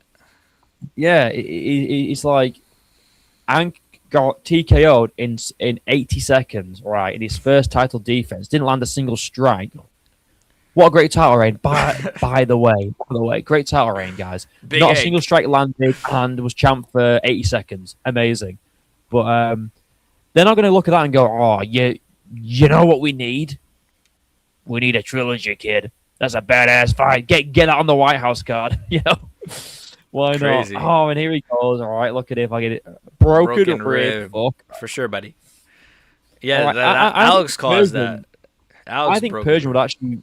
would actually like MMA Joey's content. To be honest, I don't know why he even watches me because we disagree on almost everything. You know, in fact, Persian, me if you're watching, do you watch MMA Joy? Let us know right now. yeah, Persian. Do you watch him? And actually, on Friday, this Friday, I'm actually going to be debating Persian Ooh, on whether Islam Makhachev is ducking Ilya or not, and that's going to ooh. be a fun one. All So we right. actually did we did the same debate when Islam moved up to welterweight. So we're So doing it here we go again. round two. Now Islam's ducked him a second time. Um, a little bit. He has better takes, Bromo. Get out of here, Persian. Fucking idiot, man. Anyway, What's up, where were Abraham? we? By the way, Yeah, go. Definitely the go, in my for opinion. sure. Oh, there's no question. I mean, well, Jones was double champion, bro. Okay, Alex was triple. So, he like really like, and he beat one of the best middleweights of all time in people's mind. In Adesanya. You know, or beat Yuri twice, beat Ank, Blahovic. To be Yeah, honest, I thought Blahovic won that fight. Hot take, I don't know, but it's I've a never win, I rewatched. guess. I've never But I rewatched it. mean, I can't do it. No, I love both, no, yeah, but so I'm not that biased. But I mean, I think it's undoubtable. But Stodge does make a good point. It would be insane to see Alex as triple champ. yeah, But I can see it. It's interim. Does the interim? Would you count that as triple champ status, BXG, if he won the interim belt and then lost to Tom, or does he need oh, to win a real belt to be a triple champ? Do you think? oh, that's a. If he lost to Tom, Game says the first 2.5 champ. yeah, I was always gonna say like it's almost got to be like a 2.5 chap or something kind of thing because that's yeah. I think Because you know what the Jones fans will say, right? Because everyone will say, "Oh, Alex is the GOAT over John because he won 3 belts," and then all the Jones fans will go, "No, it was the interim, so it's not. It isn't really a championship. It's a fake belt." That's what they'll say to try and cope. you know they gotta look. Here's the thing, bro. John Jones, like I don't know if you've seen his recent tweets or his Instagram lives Uh, recently, bro. Like if you're a John Jones fan, it's gonna be a rough. It's gonna be a rough while, man. The guy's got arthritis. Alex is probably gonna pass him up. It's just not gonna be yeah, it's just not gonna be good for him. So, as a John Jones hater, this is the perfect ending. It's like it's good. the Homelander loses. By the way, Samuel, how do you fucking say this? Samuel Sec. I can't do this. Samuel something. Sorry for butchering your name. Thank you for the €10. He says, if they did Wow. Armin against Ilya and told Gaethje that. Let me try that again. If they did Armin against Ilya and told Gaethje that he only would have fought at the White House if he defended the interim against BSD, how would you rate the card? That would be winnable for Justin. If they did Armin against Ilya and told Gaethje that he would only have fought. That'd be it. That'd be better. So what you're Yeah. saying is, all right, if they did Tuporia and Arman, and then there's like a feature fight, Oh, I maybe do get it Jake now. versus PSD for the interim. I think Yes. that'd be cool, but it'd be a bit weird having two lightweight belts on the same card. It'd Yeah. be a bit weird, but I think it'd make it better because then you've technically got 3 title fights. Yeah, I retail agree. fight card. Great But question. And thank you mm, again so much, Samuel. I appreciate it, man. For 10 also euros. €10, fucking Legend. big up, big up, Samuel. And you know what else I've noticed from you and your your videos, bro? You can't fucking read, can you? Yeah, you know, it's my worst quality is reading. I mean, to be fair, it's on my phone, right? Wait, let me. It's on my phone, right? So it's All like right, right. it's Yeah, pretty yeah, yeah. small, but that's how I'm reading the chat is through my phone. All right. I mean, to be fair, I mean, you can't read, but I can't speak. So I mean, I guess it evens out It nicely. You know, evens out, I've got yeah. a committed blade stream, and I've got CTE, but I haven't fought a day in my life. So That makes two of us. oh So yeah, right. Last fight on the White House, and then I want to touch on the Makachev thing because I know that we've got some views on that. And you say you're dropping your video soon on yep, that. I'm guessing after you've gone live. So make sure you all check that out. yeah, I got it Once you recorded finish. right after this. So you know that's gonna be Oh, a yeah. good one, boys. I will watch that tomorrow. See if we have like kind of the same takes on it. But last fight, Lopez versus Garcia, banger fight, man, Oh yeah, badass fight. Who do you think banger. wins that one? I got good old Diego Lopez, but I do think there's a chance that Steve Garcia, who by the way, like all jokes aside, was actual friends with Charlie Kirk, which is it makes sense why he's on this card. He's got the nepotism, rest in peace. But no, I do think there's a chance he could probably catch Diego. I mean, he's pretty slick. He's got good hands, and who knows? Maybe Diego's a bit. He's not washed, but maybe Diego after losing to Volk twice, maybe his spirit's a bit crushed, but I doubt it. I think Diego's gonna probably catch him with a left hook or something, drop him real bad, maybe jump on Yeah. a sub or just TKO him first round. I mean, Garcia's been on a pretty good run so far. He beat your guy. I can't say his first name, but Costa, the guy with vertigo, or whatever you call Malik it. was Costa, yeah, oh yeah, he Uh, did, oh yeah, yeah, he beat it's him. a I pretty mean, great yeah, win. granted, like 2.5 years ago or however long ago, but he's been on the good run, man. I mean, he looked good against Onama. I mean, it's Onama. He's pretty shit. Round one KO.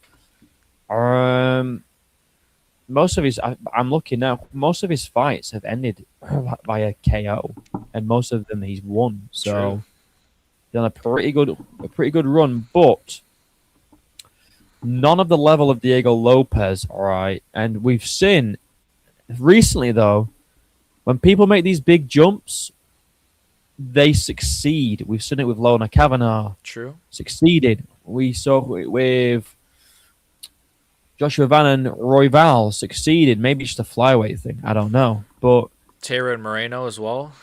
Maybe Moreno yeah, just sucks. I don't know.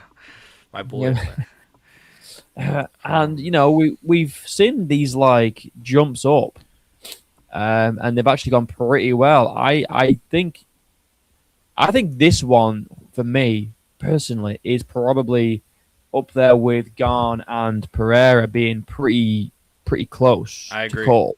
I I think this is think the second closest because fight on this card for sure. yeah, I can see it going either way. All right. I don't think Garcia is going to chin him because Lopez has got a good chin. If he is going to take you him, it's probably going to be with like volume strikes or whatever. But Yeah. I don't know, man. I'm probably going to lean towards Lopez. I think Lopez beats most featherweights that I mean. To be, I think Lopez like he'll lose to like Larone, probably to Movzar too, but I think the rest of him he probably clears. To be honest, I agree. I agree. so I'm probably going to go with Lopez. And someone in the chat, Joe Swanson, said, "We've seen Lopez curl in a ball against Dan Ige. Imagine what Melk would do." I mean, who would you pick? Because Melk's your guy. You know what? Both. Who would you pick in that fight? Hey, both of them are my guy. I love right behind DDP. It's Diego. So that's tough. Right now, Costa's got fast. He's got fast strikes, fast kicks. He can skate around on the outside. I might lean Malik Wazel Costa actually. That's kind of crazy to say, but like, featherweight is kind of like that where there's guys that are higher ranked that I think are shit, and then there's guys that are lower ranked that I think would kill some of these higher ranked guys. So Yeah, yeah. I think I Costa would think probably win. that's fair. Warhorse in the chat. Shout out to Warhorse. Garcia is not beating Lopez, Lil Bro. We are beating Steve, and then getting that Volk trilogy. I mean, that's the fight we all want. That's And also, guys, just a reminder: tomorrow I am debating Warhorse. I've got a lot of live streams planned for this week. I've got 3 live streams planned for this week. I am fucking on the grind. Pause. the No Kevin hooker. Holland type run. You're on that Kevin Oh yeah, Holland. but hopefully Except I win. I was You gonna know say, what I except mean? you're winning. You're winning. You're not getting Yeah. slimed out. Yeah, me and Volk. What the fuck am I on about? Me and Warhorse are debating tomorrow. Yuri Prohaska versus Carlos Ulberg. Who wins that fight? So make sure you're there for that. That should be a fucking banger. Also, Warhorse, I would say, go to my channel and just check the time for you, because the clocks in the UK have all gone forward or backwards. So BXG was here 1 hour early, and I was here 1 hour late because because all the times have changed. So I would go and check the time that is scheduled on my channel now. I'll make sure it's the right time, just so we're not just so you're not waiting for me for I don't know, An hour. an extra hour. It's scheduled for 9 p.m. on my time, so go and check. But yeah, that's tomorrow. Who do you think's going to win that fight? By the way, Yuri or Ulberg? Sorry to break it to you, but I got Yuri Prohaska. Nah, yeah, Yuri easily, man. It's and you know what's crazy? I was watching Yuri versus Khalil yesterday, and I'm just like, I pulled a Dana White. I pulled a, isn't he fucking awesome? Is literally what I thought after watching that fight, man. It's just, it's got to be Yuri, man. I don't see what Carlos Ulberg. Maybe he could snipe him, maybe he could catch him, but like, come on, how many people how many guys have Yuri faced where I'm like, oh well, this guy could catch him, this guy could catch him, and the only guy that's KO'd him is Alex freaking Pereira. So I can't see Carlos freaking Oberg, whose best one is Dominic Reyes, beating Yuri Prohaska. I'm getting heated because I love Yuri. All Not right, as much well, as you, but you know. maybe you'll have to tune in to see what Warhorse says, bro. Or because he's batting for Carlos. I think he's got Kiwi bias, to be honest, because they're both from Yeah. New Zealand. So, and he met him one time. He probably gave him a little lap dance because he's a fucking stripper, isn't he? So who knows? But yeah. Anyway, we're gonna last topic, because I don't want to keep you for too long, because you've been streaming now for 2.5 hours because you were there an hour early. I don't want to keep you for too long. No, that's But good. That's good. It's cool. Islam Makachev. I actually want to get it up and screen share it just so people know what we're talking about. Let me get it up. I want to get it up because it seems like all the evidence points to Islam Makachev actually turning down Yep. Eli A lot of Topuria evidence. out Lots the of White evidence. House. And there is actual evidence to it. So this isn't just like speculation.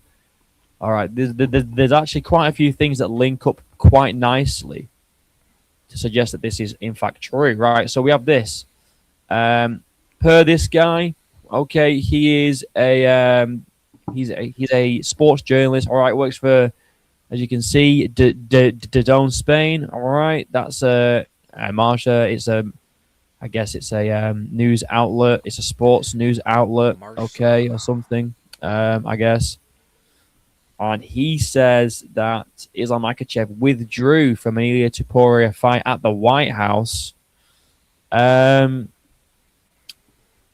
I saw this and I thought, all right, that's interesting. Maybe it's just someone trying to get a headline. And then I remembered this tweet from Ali Abdelaziz a week ago. 4K, Ali. We got you 4K, bud.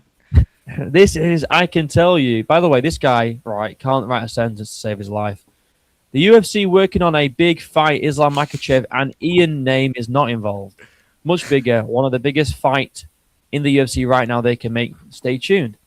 So when I saw that, I did a video on this, and I was like, well, the only option, in my opinion, who's a bigger name, the biggest fight in the UFC right now they can make, it's obviously Ilia Topuria, right? Yep. So I thought, all right, he's ducking at Ian Gary. He's avoiding in his top contenders for a ballooned up featherweight. All right, he's going for that fight with his for Ilya Topuria. And then we look at what Justin Gaethje. Sorry, no, not what Justin Gaethje said. Ilya, no, not Ilya. Dana White. Sorry, I'm feeling like you, bro. I'm getting like all. I'm like. Dana White on Friday on Nina Drama's stream of all places Yeah. says that a fight on the White House fell through a day before they were going to announce the fight. All right, I thought maybe it's John Jones, maybe it's Kayla Harrison versus Amanda Nunes. Oh no, we don't get to see that fight. Who cares, right? Didn't think of anything. I thought, all right, it's probably just the women's fight, sure. But then I saw this from Justin Gaethje, House cards. right, and this changed my mind. Justin Gaethje reveals he was told on Thursday he would not be fighting at the White House. I'm going to play the clip so everyone can, can hear it. 2 days ago, I got a call and they said, "You're definitely not fighting on the White House card." So I was like, Wow. Really? cool. Okay. And then yesterday, I got a call and they said, "You might hear something. You might be on the White House card." And I was like, "How are you going to go complete 180 turn on me?" And then today, I found out that I was on it. I didn't know if I was main event or Really? what. Oh, Also, Gaethje sounds retarded. I can't lie. Do you not just to you sound like completely brain dead? That's Big Rufus, man. He's So it's like, okay, so let's put all the pieces together. All right. So we have this journalist from Spain saying this. Islam Makhachev withdrew from the Ilya Topuria fight. All right, that's after Ali Abdelaziz says they're working on the biggest fight the UFC can make right now. Yep. And Dana White says that a fight fell through on the Friday, and Justin Gaethje was told the day before he would not be fighting on the White House card. Then the day after, on the Saturday, he is fighting on the White House card against Ilya Topuria.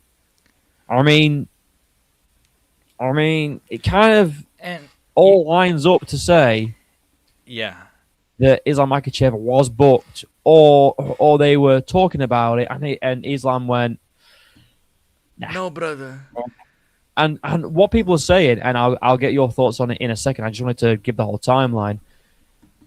People are saying things like, "Well, Dana White said that it wasn't that Islam didn't pull out," and it's like Dana White said that John Jones wouldn't turn down Tom Aspinall. Dana White says a lot of things that aren't true. Thank you. He even said he was against Alex Pereira moving up to heavyweight because he was a middleweight. And now look what we're getting. I actually He forgot also about said that. that- I forgot about he said that. Wow. He also said recently that he's never had a problem with Tom Aspinall and that he's never questioned the eye injury when he has multiple times. Yeah. All right. He said a lot of things. He said Connor's going to come back. Connor's going to come back. We're still waiting. He said that 5 years ago. We're still waiting for that fight. All right. So these Dagestani fanboys, right, that are like anti-Dana. They're so anti-Dana all the time until it's about Islam Makhachev. Then they trust every word that he says. I just think Dana White, the why he doesn't want to admit it is two reasons, right? Number one, he doesn't want to make Islam Makhachev, the goat of his sport, look bad. Same thing he was doing with John Jones, right? Just like defending John, saying, no, he's not scared. He really wants to fight Tom. We're going to get this fight done. Where really, in the background, he didn't want the fight, right? Or two, right? They don't want to admit they had to scramble to get a main event for the White House card on 1 day's notice because that would make the company look fucking terrible. But I don't know what you think. Let me know your thoughts. Do you think it? Do you think he was?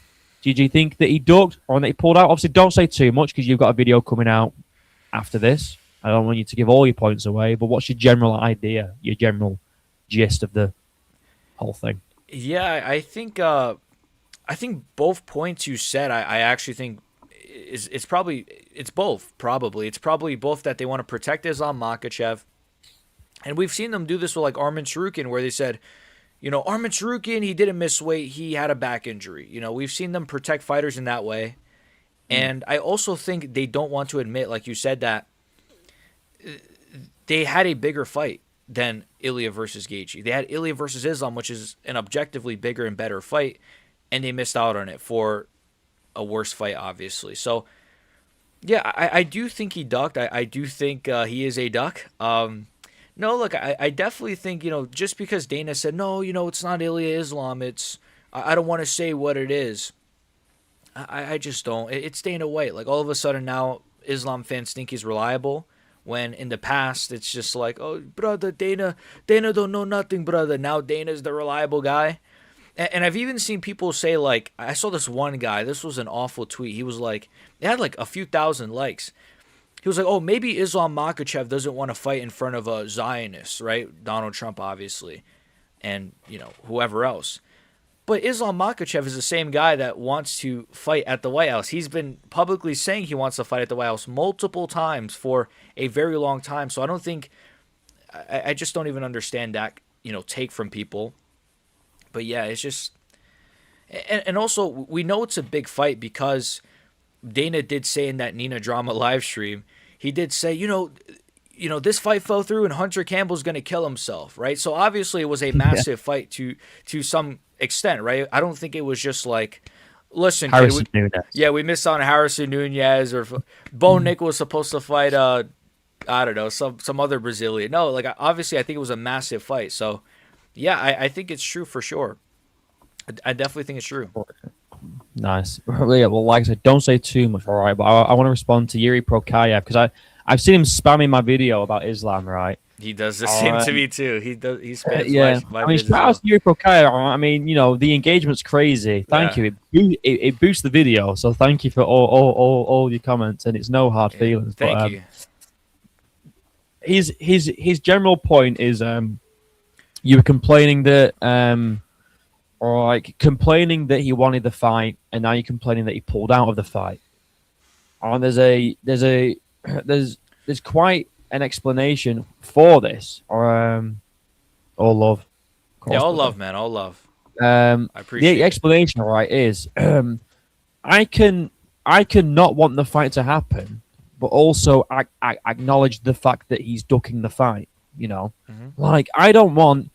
It's like I'm trying to think of an example here, or I can't really think of one, but I think that Islam Makhachev was. I made a video saying that he was ducking his top contenders, all right, to fight Ilya, who's a ballooned up featherweight, moving up 2 weight classes. Yeah, I stand by that. All right, he was trying to get the fight with Ilya, right, to avoid his top welterweight contenders because he thought that Ilya would be a favorable matchup. Moving up 2 weight classes. All right, I still stand by that. But he can still duck a fight that I don't approve of. I'm not saying that I'm annoyed at Islam for ducking this fight. I'm just saying he ducked this fight. I don't care if this fight gets made or not. To be honest, I mean, I would rather Islam fight Ian Gary. I can still sit here and say, although I don't want the fight, he still ducked this fight, and I'm going to call him out for ducking fights because. How are you going to call someone out for a fight at the White House, and then when they go, okay, here's the fight at the White House, then you go, no. exactly. Yeah.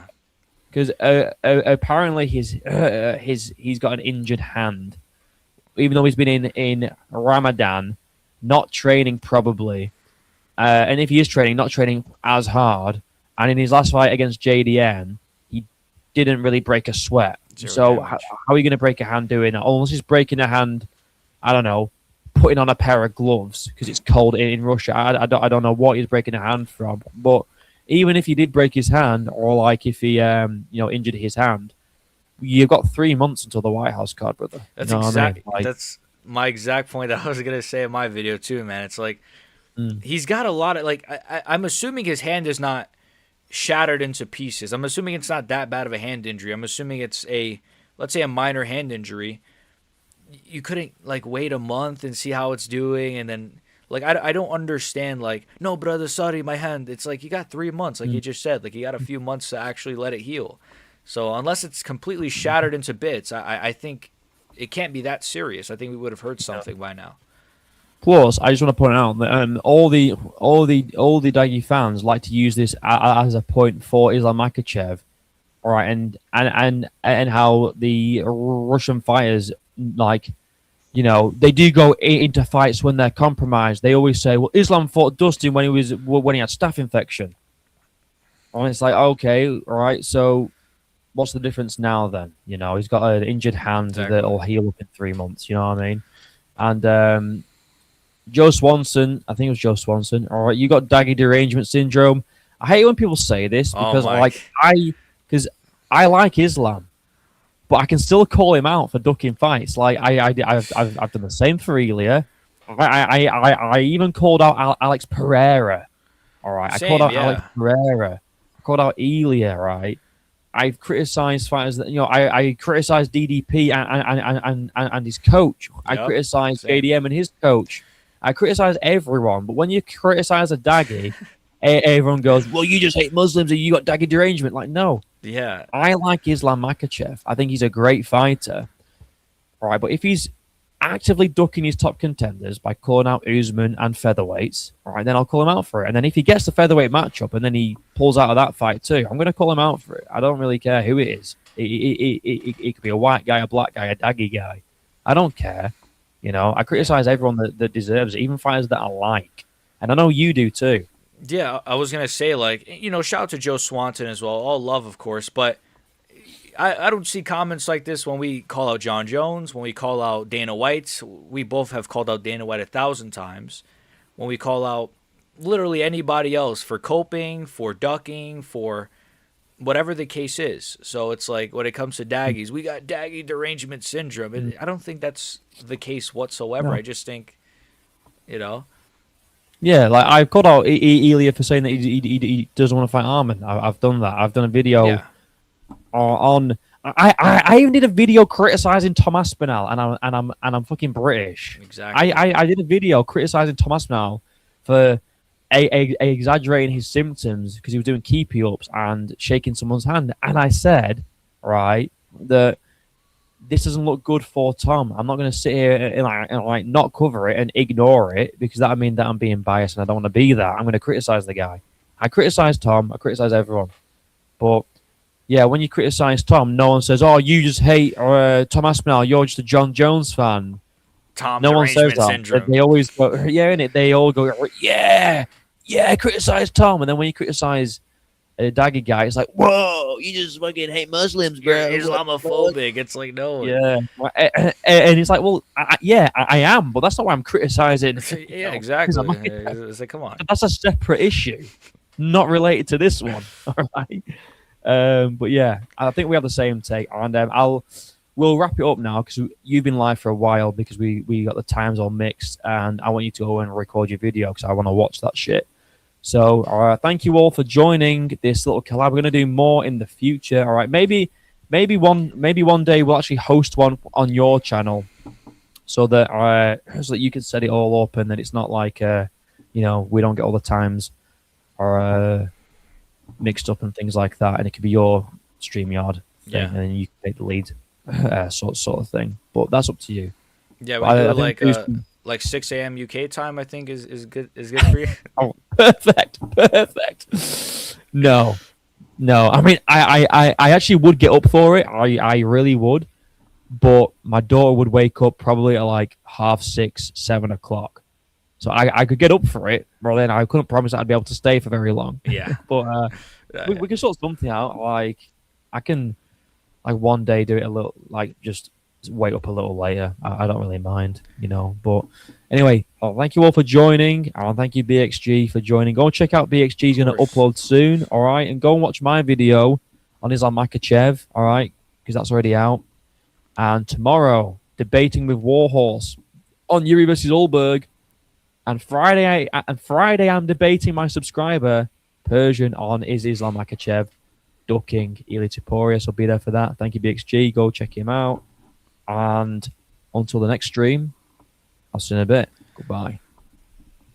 on. I'm assuming that I'll probably still be on your stream here. Yeah. So what I'm going to do is I'm going to say goodbye to your stream.